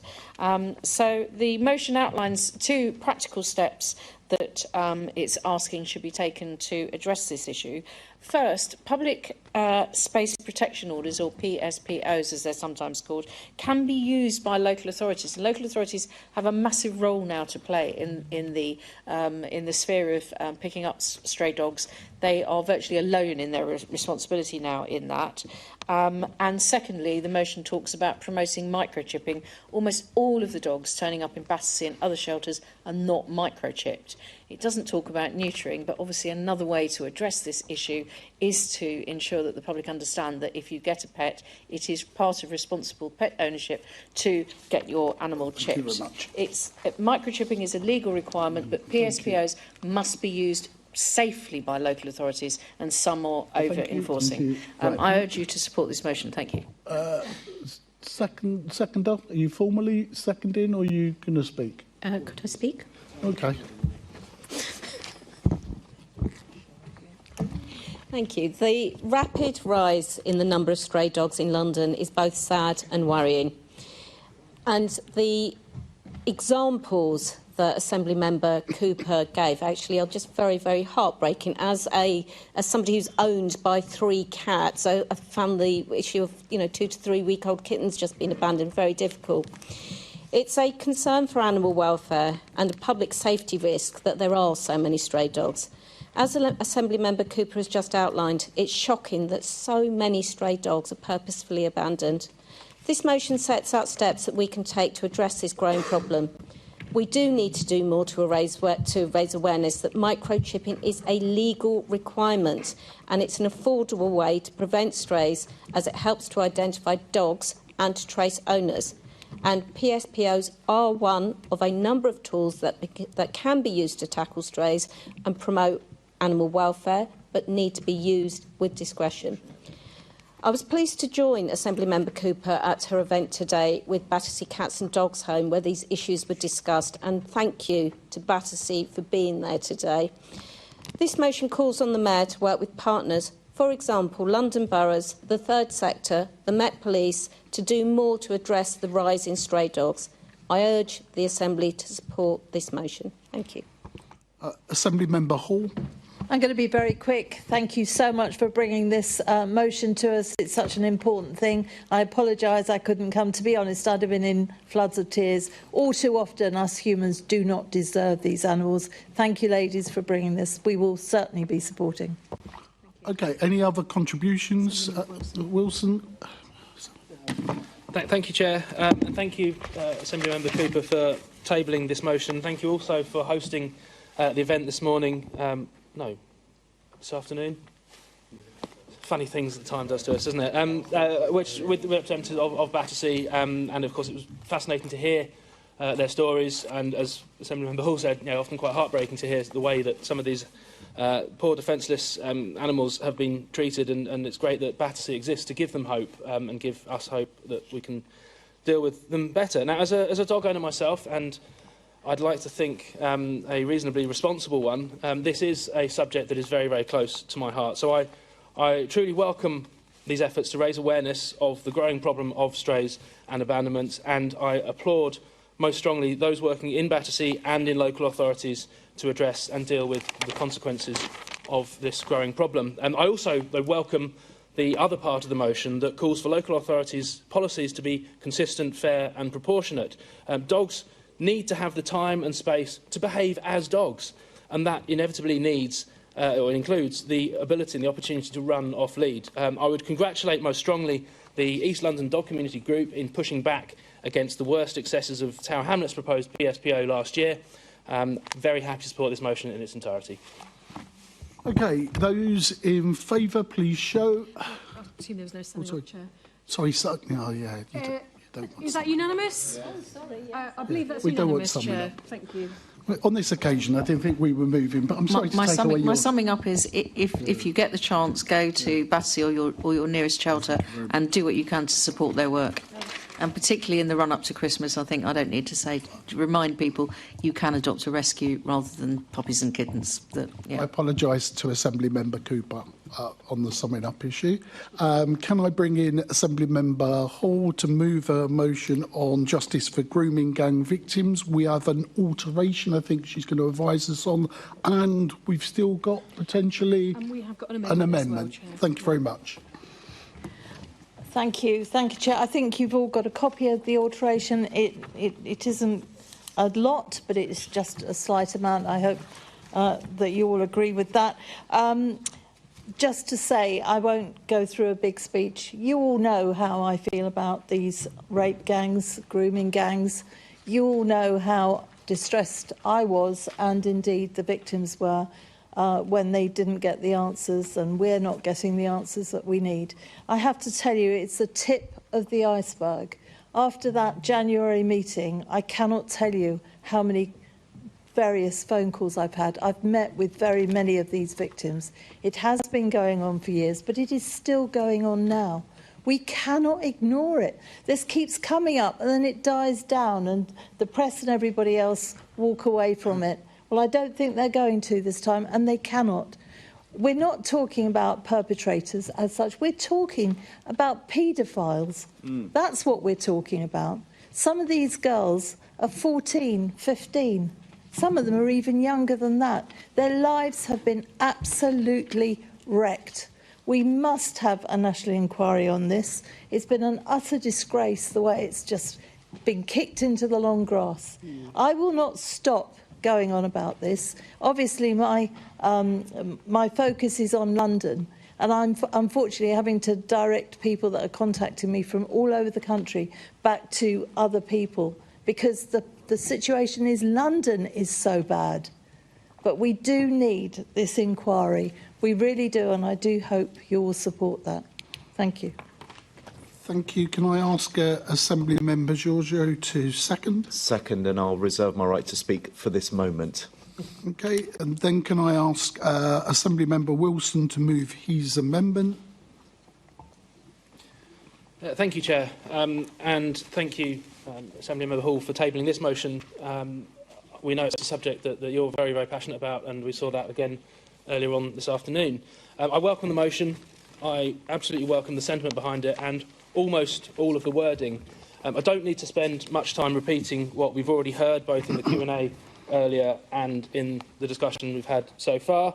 But suffice to say, I am horrified by the stories we've heard. I too have been approached by whistleblowers who have made it clear that this is happening in London, and I'm therefore equally horrified by the Mayor's previous attempts to obfuscate and suggest that it hasn't been happening in London in the same way as it has been happening elsewhere. Ultimately, we all want answers, and from that, accountability. But where I differ from the original motion is the mechanism to make it happen. Initially, the government was only prepared to allow a handful of hyper-localised inquiries. Then they were dragged reluctantly, kicking and screaming, into conceding that because of the scale of the problem, a national approach was required. Yet nearly a year on, the national inquiry is dead in the water. Several members of the Victims and Survivors Liaison Panel have resigned. It has no chair, it has no terms of reference, and it therefore has no future.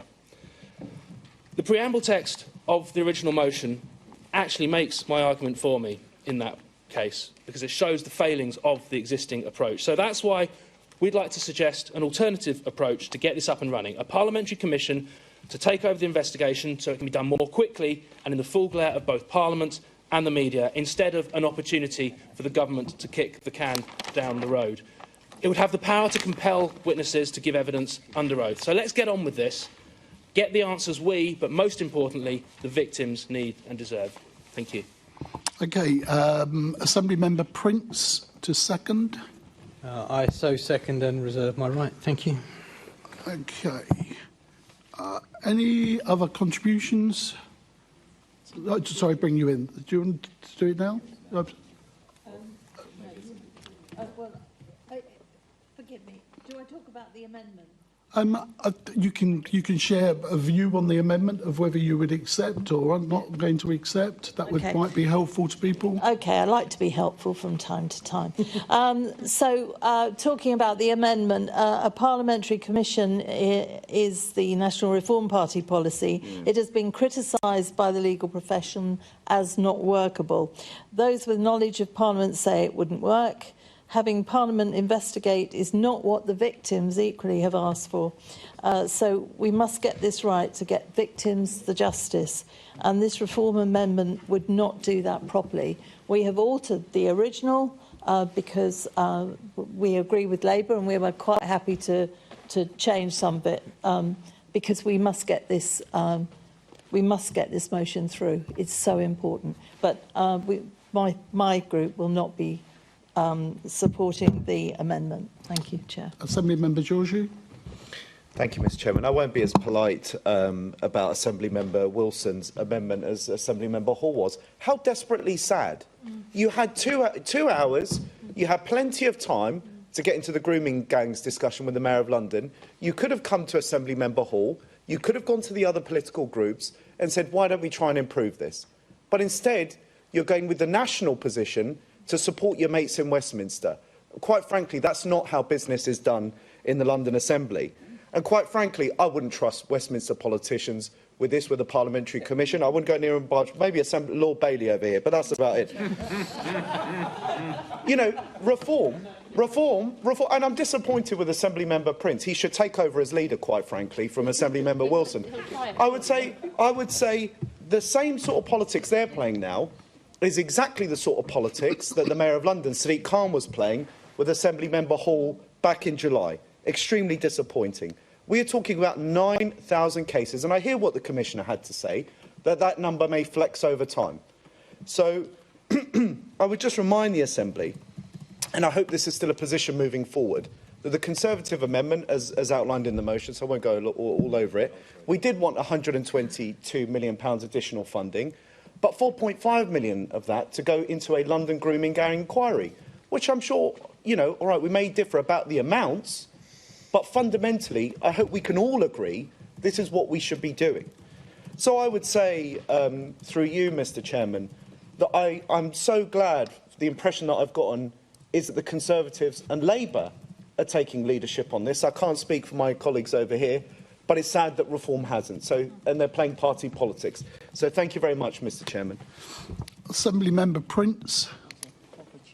Thank you, Chair. Well, you know what they say, if you're losing the argument, attack the person. I don't understand why the Tories are making this personal. We've put forward something that we believe is actually, although we've seen it from both parties recently this week about personal attacks on people, we believe that the victims deserve to have something that's going to work. We've seen that what's currently in place is completely not working, it's collapsed, and at least if, although it may be against some advice, if it was a parliamentary commission, they have the power to summons people, they must be listened to. And we believe that would be the best way forward. And it's just a shame that others are using politics to demean this. But thank you. Assembly Member Wilson to sum up these amendments. Thank you, Chair, and thank you, Assemblymember Hall, for being polite and constructive. And I hope that going forwards on a whole range of issues we can work constructively together. It's such a shame that your colleague doesn't extend the same courtesy. The reason we put forward the amendment is precisely because the existing inquiry is failing. We want to get things moving, we want to get things happen more quickly so we can get those answers. That's what it's about. It's not about party politics. It's about all of us coming together and getting the victims the answers and the accountability, and ultimately this will hopefully lead to prosecution, so those that have caused these outrageous offences will get held to account through the judicial system as well. But fundamentally, it's about getting something moving. That's what we need, that's what we want, that's why we tabled the amendment. If other members don't support it, that's of course up to them. Let's see where this leads. Assembly Hall to sum up, if she chooses to. I'll be very quick. I would urge people to support this. I don't care about the politics of this, it's these victims. I had a woman on the phone crying to me last night. This is frequent now. If you knew some of the stories, you would be, as me, in tears over them. So thank you. I hope you support this. We really must get this going. Thank you.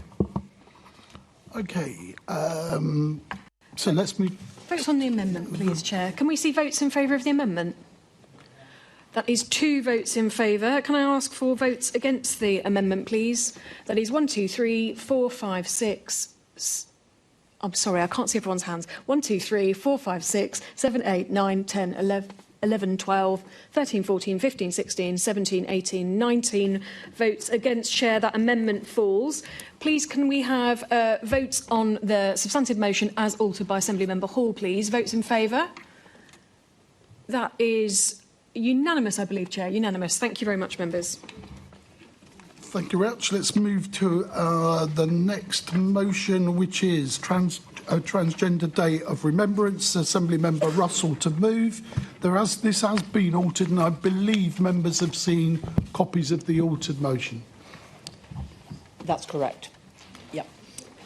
OK, I wrote this motion thinking about my friend Charlie Kiss, a trans man who sadly died 3 years ago from an incurable lung condition. Charlie was an incredible person, a Greenham activist, the first trans man to stand for Parliament in 2015, and a brilliant advocate for the rights of trans people. Now, next week is Trans Day of Remembrance.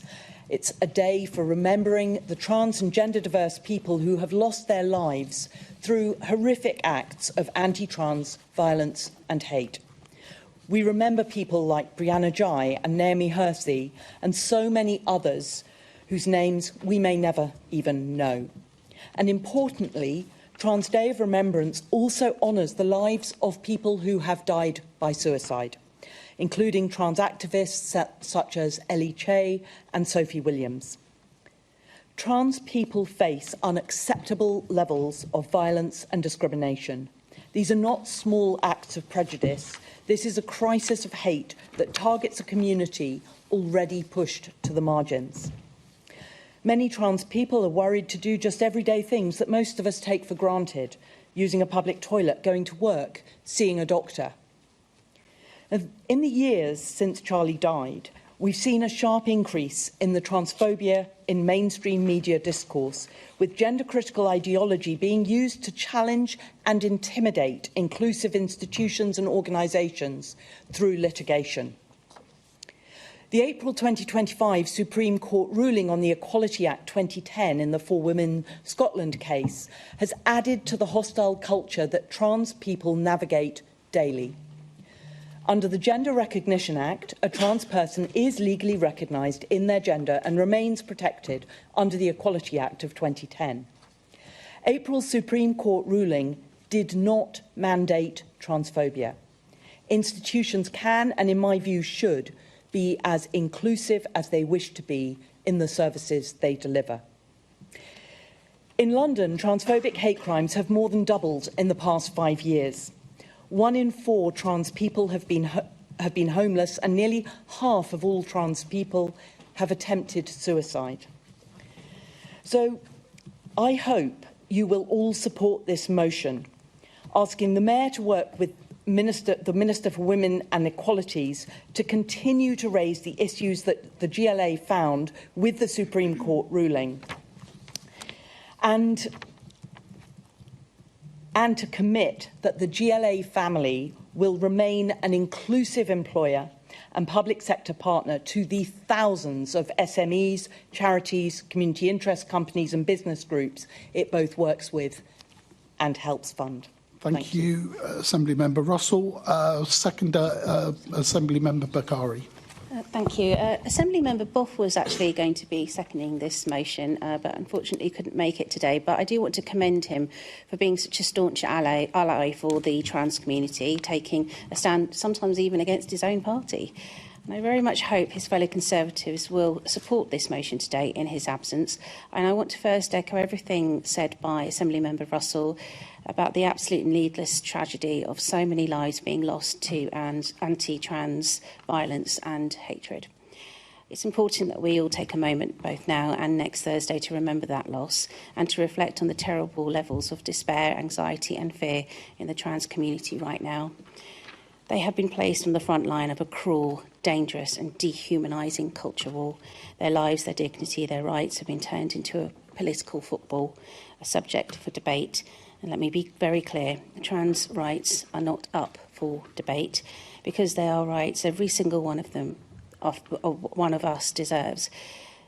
The right to feel safe on public transport or walking down the street or going to the toilet or going to your GP or your school or your workplace.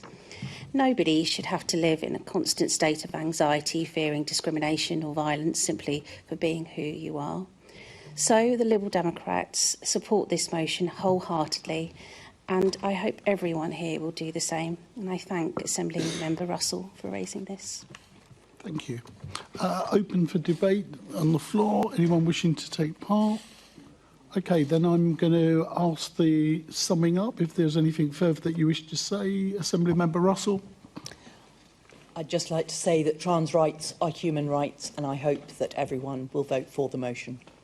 Okay, those in favour of the motion, please show. We have 1, 2, 3, 4, 5, 6, 1, 2, 3, 4, 5, 6, 7, 8, 9, 10, 11, 12, 13 in favour, Chair. Those against? We have 1, 2, 3, 4, 5, 6 against, Chair. That is carried. Okay. As altered, Chair. Let's move on to the next motion in the name of Assembly Member Best. Save our police counters.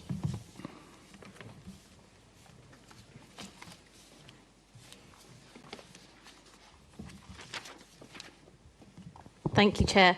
I make it right a lot of what the Mayor has said in the past months and today, that the world has changed. And I also make it right that we probably don't anymore need as many police stations as we once did. We don't need one on every street corner, accessible 24 hours a day.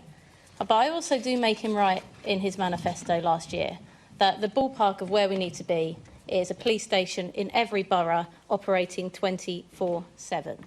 And the thing I find really hard to countenance about these plans is they're not data-driven. This is a massive decision, and yet to make such a massive decision and not be able to tell us how many people use a station, to not tell us who those people are, and to not tell us why they are using it, we know is a massive flaw in decision-making. This is such a big decision to leave 5 boroughs with no police station at all, and to close 24-hour police stations in some of the busiest nighttime economies that we have in London. These are big decisions, and to be doing this on a hunch, which is essentially what the Mayor and the Commissioner are doing, is just not good enough. to make this decision without that data is startling. We know where we need to be. We know that the work that an open police counter does for keeping communities safe, for reversing the broken window effect. But also, many of us that have seen our police stations close know where this front counter's closed, know where this leads. And we know ultimately it leads to a closed police station, a place that I would hope nobody here wants us to be. And when I hear the budget for what the Met believe they're going to save in this, I can't believe that that isn't driven by a future plan of thinking that these stations are going to close. The concern to me as well is that we've talked a lot about the lack of data here. We haven't even got on to questions, for example, of where those people are going to report. We hear make a phone call, call 999. By the way, we don't mention that phone thefts have gone up by 50%. So if you want to report your phone being stolen at an open police station, would probably be quite handy. But I think if we do manage to make that call, we haven't even talked about the amount of stress that 999 operators are under at the moment, the intense load that they have to deal with. And the fact that we know that the police have already said that they can't even keep up with the amount of calls, the people calling for the wrong reasons. Imagine those people that go into the police stations. Imagine those people with those detailed cases. I'm sure you've all had those constituents that come with a file this big that they've taken to the police station. Imagine those people now instead trying to call a 999 operator. Imagine the jam on the lines there when we're trying to get people to go to emergencies. And let's not even begin to talk about what Labour want to do to London. They want to take substantial funding out of London. We're going to lose ASB teams. We're going to lose noise nuisance teams. These are people that now are not even going to have a police station to go through. Where we are going on this journey, it's scary to me. And the fact we're doing it without any data is even scarier. So I hope everybody here can support the motion as in front of them. Thank you. Assemblymember Turrell to second. I so second and reserve my right to speak. Okay, open for debate. Assemblymember Irani. Thank you, Chair. We would like to echo that Londoners do deserve accessible, visible policing in every borough and acknowledge that reducing the front counter hours or closing them altogether does undermine that principle. But we cannot support this motion because it leaves out some important context for the sake of intentionally scoring political points against the Mayor in particular, and its asks are also incorrect. To ask the Mayor to publish the estate strategy, for example, is not something that's in its gift, and we've already heard from the Commissioner that that will come forward from the Commissioner and the Met Police itself in a few weeks. The motion also ignores the fact that the Met has been under enormous financial pressure since the onset of austerity in 2010, and in which they've had to make enormous savings. But during that same period, the then Mayor Boris Johnson refused to raise the policing precept, which means it's got less funding than it should do if we look at police funding today. The Met was forced to sell police buildings simply to fund frontline policing over those 14 years, including closing police stations during that time as well. But the choices to reduce or close front counters are as a direct consequence or build-up of those decisions as well by Conservative administration, both at City Hall and also Westminster as well. We share the concern that Londoners have in terms of accessing police services, and that should not be compromised, but real accountability means recognising that the root cause of these issues lies in those years of austerity. Thank you. Okay, I've got Assemblymember Lord Bailey. Thank you, Chair. If you are at home and you're new to this, you could be forgiven for thinking, if you listen to Assemblymember Harani, that the Mayor hadn't been the Mayor for 8 years. Mm-hmm. You could be forgiven for thinking that the government, the previous government, never gave the Mayor any money at all. Let's be very, very, very clear about it. We've had the same Mayor for 8 years. It's no longer plausible to say these cuts belong to somebody else. When you make a cut, you have to take the responsibility for it. And anybody listening to this who ever heard the words tough decisions, they're cuts. They're cuts and they're political decisions. If you listen to my colleague speak earlier on, Assemblymember Emma Best, she made the point that is salient here. They're being done on a hunch, which lets you know they are political choices. There's no data to back these up. Let's be very clear about that. And when the Mayor talks about his extra investment in policing, that's money that the government gave to him. In most cases, a Conservative government. So if you're sat at home now wondering why the Conservatives cut, no, it's the Mayor of London, your Labour Mayor of London. He's not making tough choices, he's making cuts. Yes, there is a reality to how much money there is in policing. I accept that. Everybody accepts that. My colleagues on this side of the chamber have always supported even this mayor to get more money out of the government, even our own government, towards policing. But please do not sit at home and listen to Mr. Assemblymember Harani as if it's only the cuts that came from us. These cuts have come from a Labour mayor. He's facing a tough opposition, I accept that, but they're cuts he made, they're a political decision made between him and the police service. Do not sit at home and be bamboozled by this nonsense. Assemblymember Roberts. Thank you, Chair. I mean, I don't think you need to even go back as far as 8 years, as Assemblymember Lord Bailey says. You only need to go back as far as the last election, when the Mayor stood on a manifesto to keep open a 24/7 police front counter in every single borough. Yeah. A manifesto which the Labour group opposite all went out and campaigned on. It was something... They knew what the extent of the financial issues were for the Metropolitan Police. This was not a black hole which suddenly appeared overnight. They knew that there was going to be very difficult spending decisions. And yet, out they went on the doorstep saying, we will keep open the 24/7 police front counter in every borough. And now we seem to be thinking that it is some great saving, that we're looking at having a 60% cut, that you're managing to keep 40% of what was promised. Not only just 40%, 32 front counters across the entirety of London are now going to be reduced down to 2. 24/7 front counters for the entirety of London, including Charing Cross Police Station, which has itself been subject to some of the most outrageous claims and lurid behaviour from its officers stationed there. How anybody who's going to be looking for support in the middle of the night will feel confident about going to Charing Cross is really quite beyond me. So what this asks for, and in response to Assemblymember Harani, you could have come forward with an amendment to this. You could have tabled an amendment here in this chamber about what you would have liked to have seen in the motion, which would have been able to us all to get behind it. But what we need to do is try and keep the Mayor to his promises. He said, as I said just 2 days ago, that he is a Mayor that keeps his promises. He's not keeping his promises to London on this, and it is our job to make sure that he does. Thank you. Assemblymember Garbett. Thank you. I just want to quickly state why we're going to be abstaining from the motion, although I'm really positive about the joint scrutiny we've been doing across groups through committee, especially sharing your concerns on the lack of consultation, lack of equalities impact assessment, and the fourth bullet point pushing for the impact. But I can't support the 3 calls that I don't think are in the Mayor's direct powers, so we're going to be abstaining on the motion. Thanks. Assemblymember Keith Prince. Oh, you could have kept going, you'd have been correct. Thank you, Chair. Look, as I think has been said in the past, the police stations are not just about reporting crime. Other things happen there. The public go there for other reasons, and also criminals or past criminals have to go there and report as well. So none of those figures are included when they look at what the use of the police stations are. So I think there's a bit of jiggery-pokery going on there. Of course, there is the other theory that this is a cynical move by the Mayor to enable him to claim that he's reduced crime even more, because without people reporting the crimes at the police station, there'd be a reduction in the number of reported crimes, ergo, job done and a bit of dosh saved on the side. I think it's extremely convenient, isn't it, that the socialists here to my right, funny place to find them, have been able to find a minor technical detail as a reason not to support it. But it looks like the Greens have jumped onto that bandwagon as well.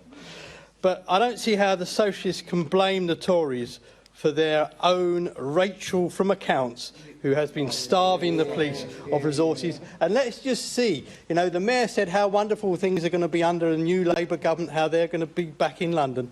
Let's see how much money Rachel comes up with for London in a few weeks' time. Thank you. Assemblymember Wilson.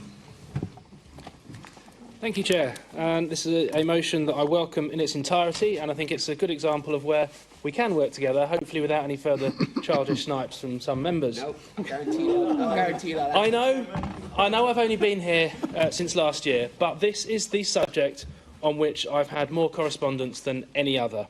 And I think that's for 2 reasons. Firstly, because police and crime is such an important issue for Londoners.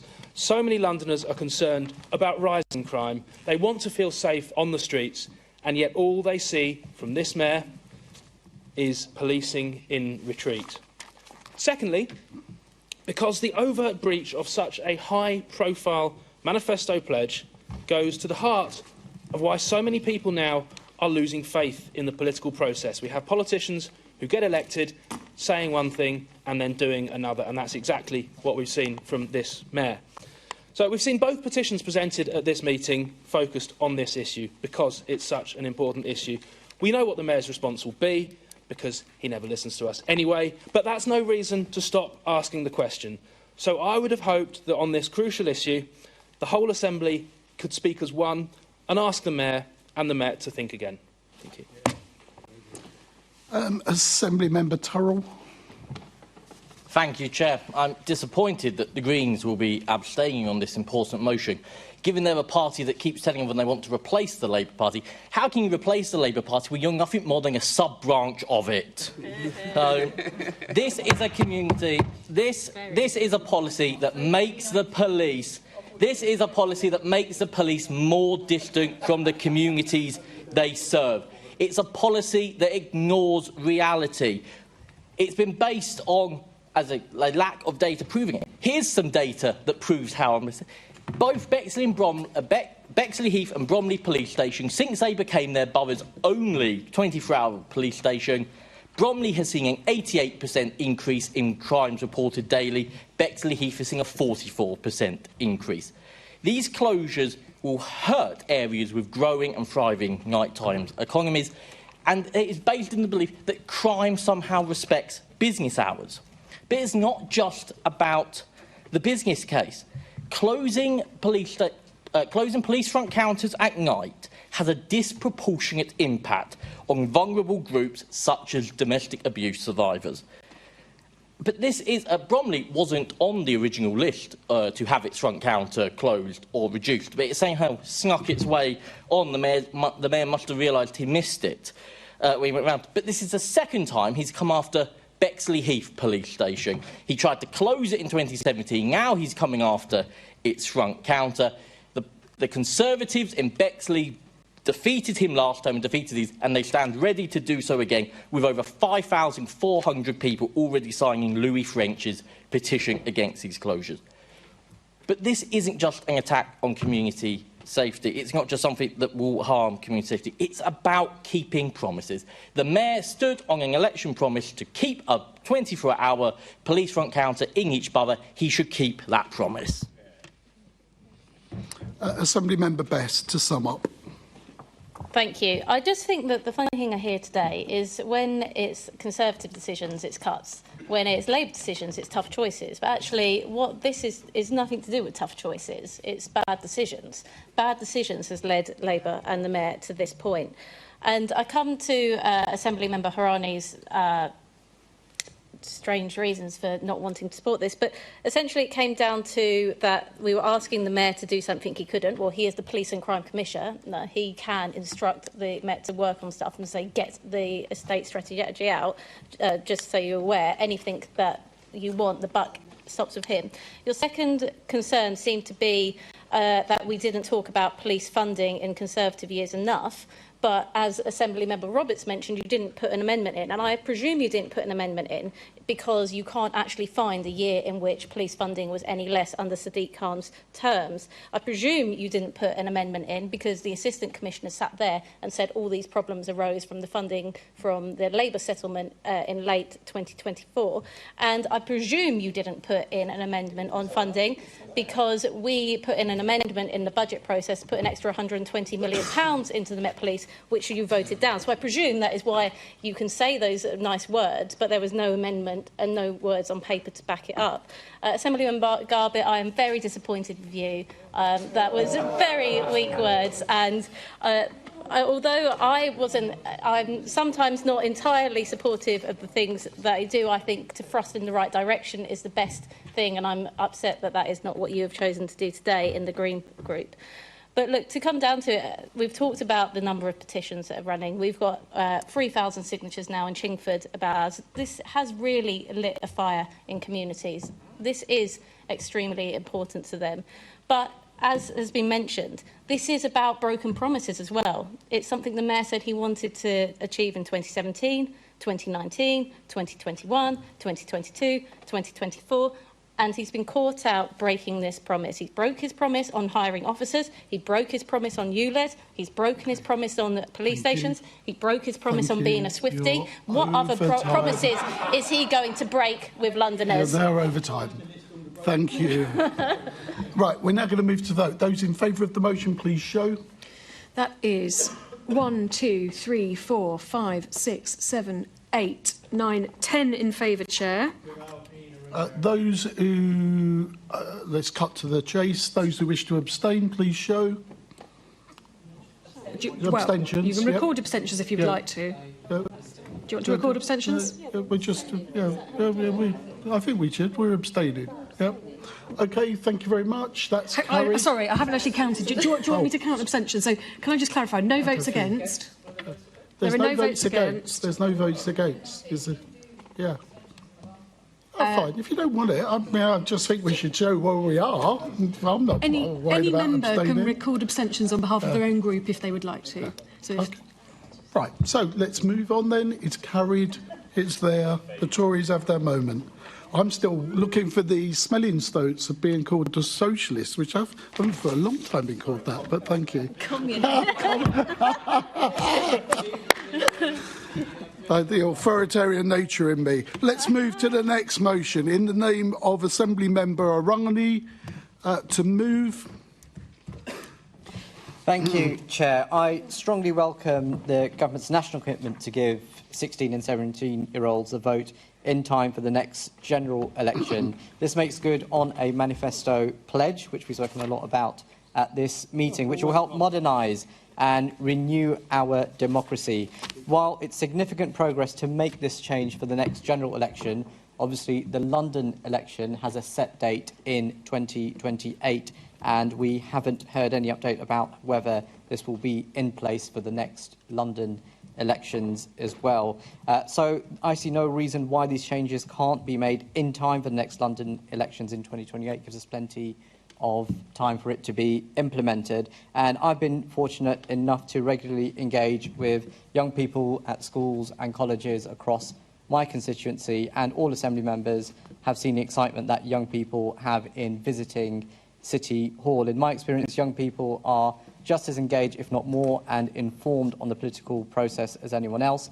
And I regularly receive insightful and challenging questions that people would like me to raise to the Mayor from young people as well. Already 16-year-olds can vote at other devolved bodies, such as in Scotland and Wales, and Scotland provides a great example of how lowering the voting age can inspire civic engagement and improve the health of democracy, but also instill those early habits of voting so that people can continue to vote throughout their lives. I strongly welcome the changes that this government is making to the national curriculum also, which includes making citizenship compulsory in primary for the first time and strengthening the subject throughout secondary as well. This means that primary school pupils will receive education on democracy, law and rights, and climate education to ensure that they have the tools to make informed decisions when voting as well. This Assembly, also on a cross-party basis, has a positive track record of engaging with the London Youth Assembly as well, and wouldn't it be great if we could actually convey to them our support that their peers and themselves as young people are valued and should and can vote at the next elections as well. So I hope and I urge the Chamber will all support this motion. Thank you. OK, moving on to Assembly Member Russell to second. Thank you, Chair. Yes, so votes at 16, this has been a Green Party policy for a very long time, and having it in place for the 2028 elections would be fantastic.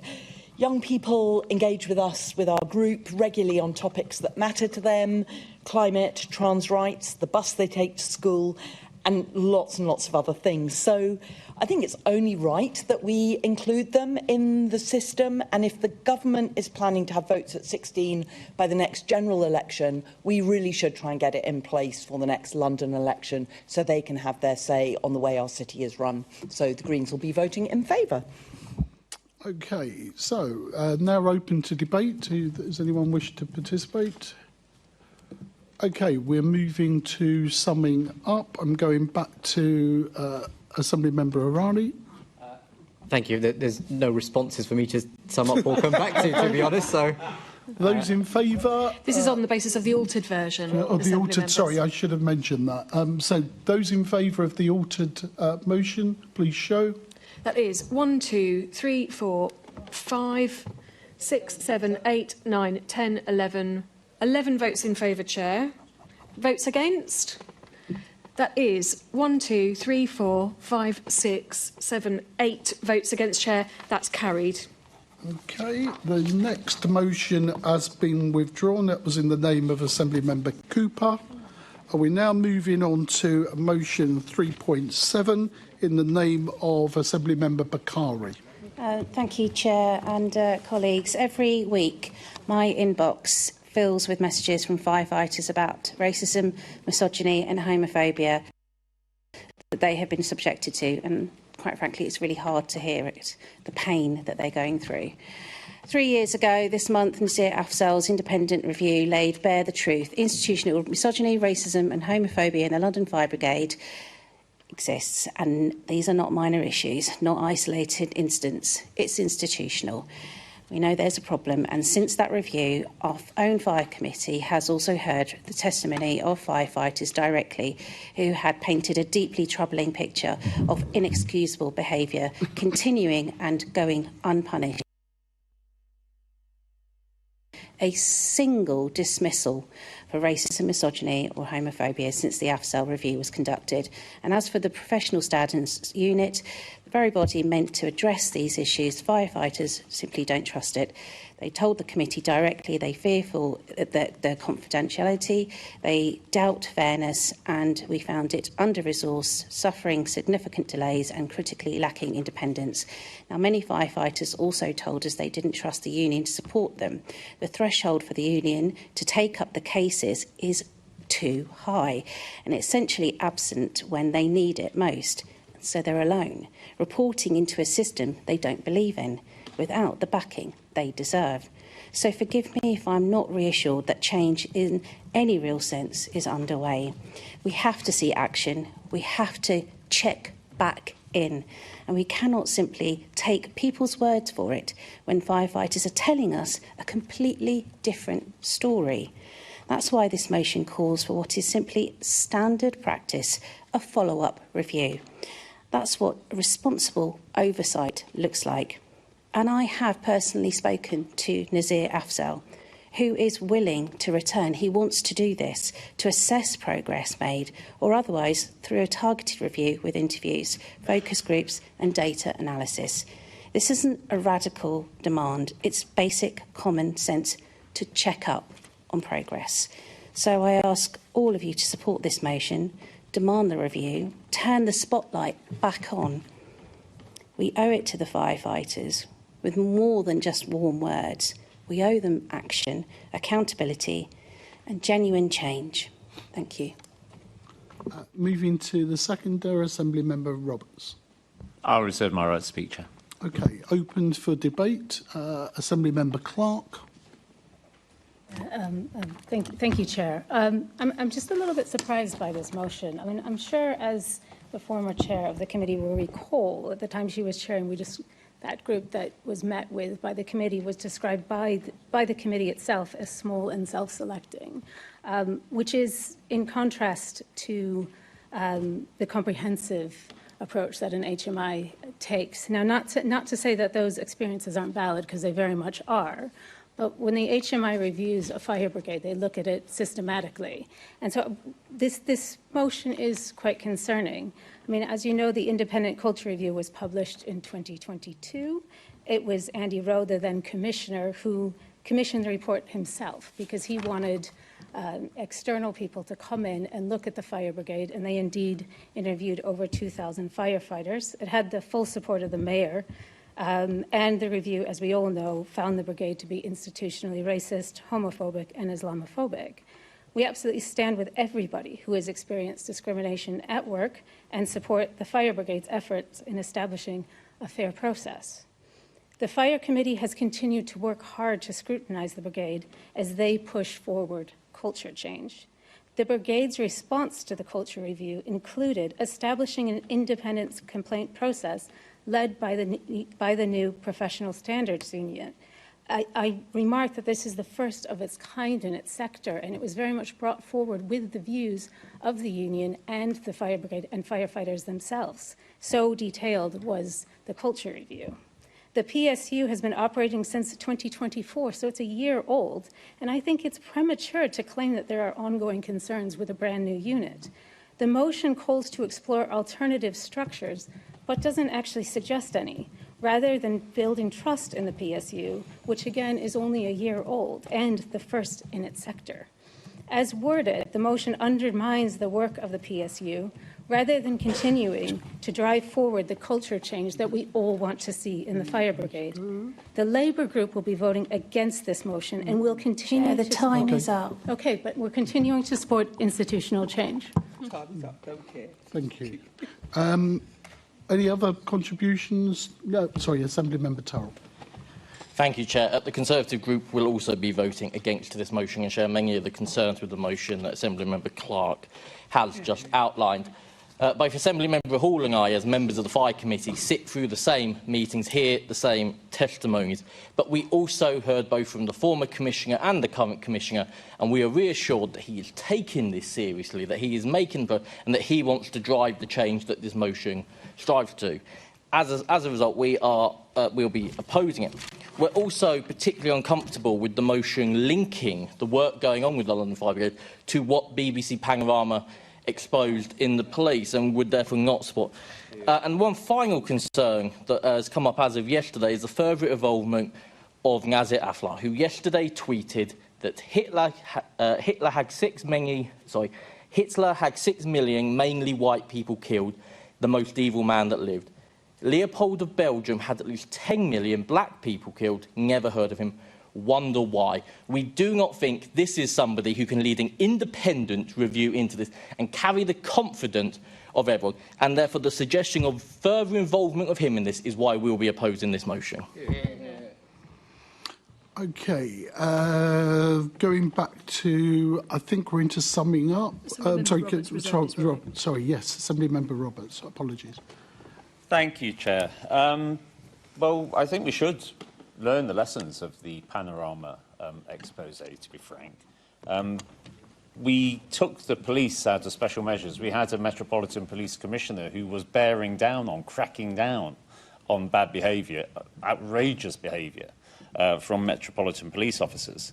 And yet it took an undercover investigation to spotlight the fact that this was still going on, not just going on in the Met, but at the very same police station where these practices have been uncovered before. I think it would show a degree of complacency on the part of this Assembly if we were simply to accept the fact that the current Commissioner for the Fire Brigade is looking to crack down on these practices. To suggest nefarious motives on the parts of individuals is I would suggest, wrong, and he's not here to defend himself. I would hope that Assembly Member Torra might wish to withdraw those comments, but probably not. No. Appalling thing to say. There's a quote. This is simply asking us to make sure that we are confident, that we are seeing the correct, proportionate response to what is a major concern for many Londoners. It's what we are here to do. And I would only ask that people would support this motion. It doesn't ask for anything outrageous. It just asks to make sure that we are doing the job which we are here to do, which is to ensure that those groups, those bodies which we are here to scrutinise are scrutinised properly and scrutinised by this entire Assembly, not just one of its committees. Thank you. Okay, I'm going to ask Assembly Member Bakari to sum up. I simply say this. Look at the evidence.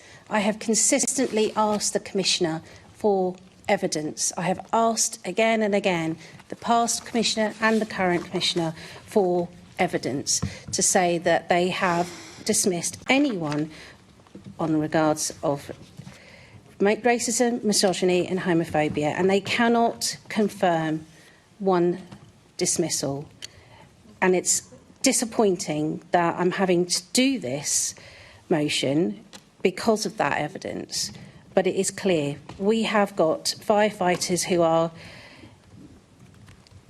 complaining about the process, talking about their lives in a way that is incredibly traumatic, having to listen to some of the firefighters talk to me about the mental health trauma that they go through, the suicidal thoughts that they go through. I cannot ignore that. That is why I'm doing this motion today. And Nazir Afzal has had the same experience. He went through that process during the first review, and he said that to us in that room about how disturbing it was to hear about the misogyny and the racism and the homophobia. And I have had to listen to that too. Again and again. I'm not going to ignore them. And they have every right to be heard, which is why I brought this motion forward. I'm very disappointed to hear some of the views, because it is actually quite upsetting. I want to do this because they have asked for a review, and I hope that we really do consider this carefully. And the way we work as an assembly is always cross-party. I'm very considerate of that in terms of the committee work and also how I chaired that committee, and I hope that we all work together on that with a report that was pushing for change, but that change hasn't happened. And this is why we have to move forward. And the fact that Nazir Afzal agrees with this and wants to do this just shows the reason that behind why this is so important, and also why I think the firefighters will really appreciate your support. So I'm sorry to get a little bit emotional about it, but that's how I feel. Okay, those in favour of the motion, please show. Those are 1, 2, 3, 4 votes in favour, Chair. Those against, please show. That is 1, 2, 3, 4, 5, 6, 7, 8, 9, 10, 11, 12, 13, 14 votes against, Chair. That falls. Okay, right. That's the end of the motions for this session. Can I thank the members for their cooperation during this? It was a difficult time. We've still got some business to do. Chair, so, could we, we've just gone past 5:30. Could we just perhaps extend the meeting for another 5 minutes just to get the rest of the business done? We can do. Thank you. Well, if we do it quickly, let's get on with it. Item 8. The Assembly is asked to note the commitments made by the Mayor of London, Sadiq Khan, during the London Assembly Mayor's Question Time meeting held on May 2025 and October 2025. Can we agree to recommendations?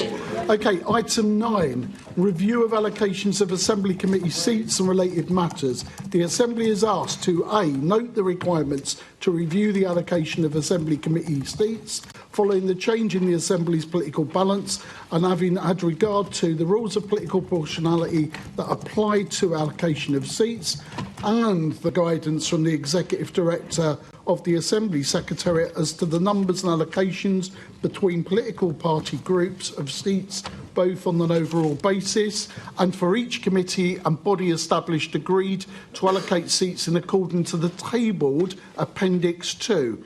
Item B, agree to appoint the members set out in the tabled Appendix 2 to the committees indicated for the remainder of 2025-26 Assembly years. C. Note that all members of each establishment Assembly party groups are authorised to act as substitute members for any other members of their group at all ordinary committees. And D. Agree to the change in the terms of reference for the Economy, Culture and Skills Committee highlighted in the tabled Appendix 2, and note that the terms of reference for all other ordinary committees and the chairing and deputy chairing arrangements for 2025-26 Assembly year remain as currently agreed. Can we agree the recommendations? Item 10, future meetings of the Assembly. It is proposed that the London Assembly uses the plenary meeting held at 10 a.m. on the 4th of December, principally to hold and question a question and answer session on the work and policies of housing and planning with the following invited guests: Jules Pipe, CBE, Deputy Mayor for Planning, Regeneration and the Fire Service; Tom Copley, Deputy Mayor for Housing and Residential Development; Tim Steer, Executive Director for Housing and Land; and Lucinda Turner, Assistant Director of Planning and Regeneration. Can we agree with the recommendation? Agreed. The next item 11, the next meeting of the London Assembly is scheduled for Mayor's Question Time meeting that will take place at 10 a.m. on Thursday, the 20th of November, in the Chamber at City Hall. 12. Any other business the Chair considers urgent? No. I now declare this meeting closed.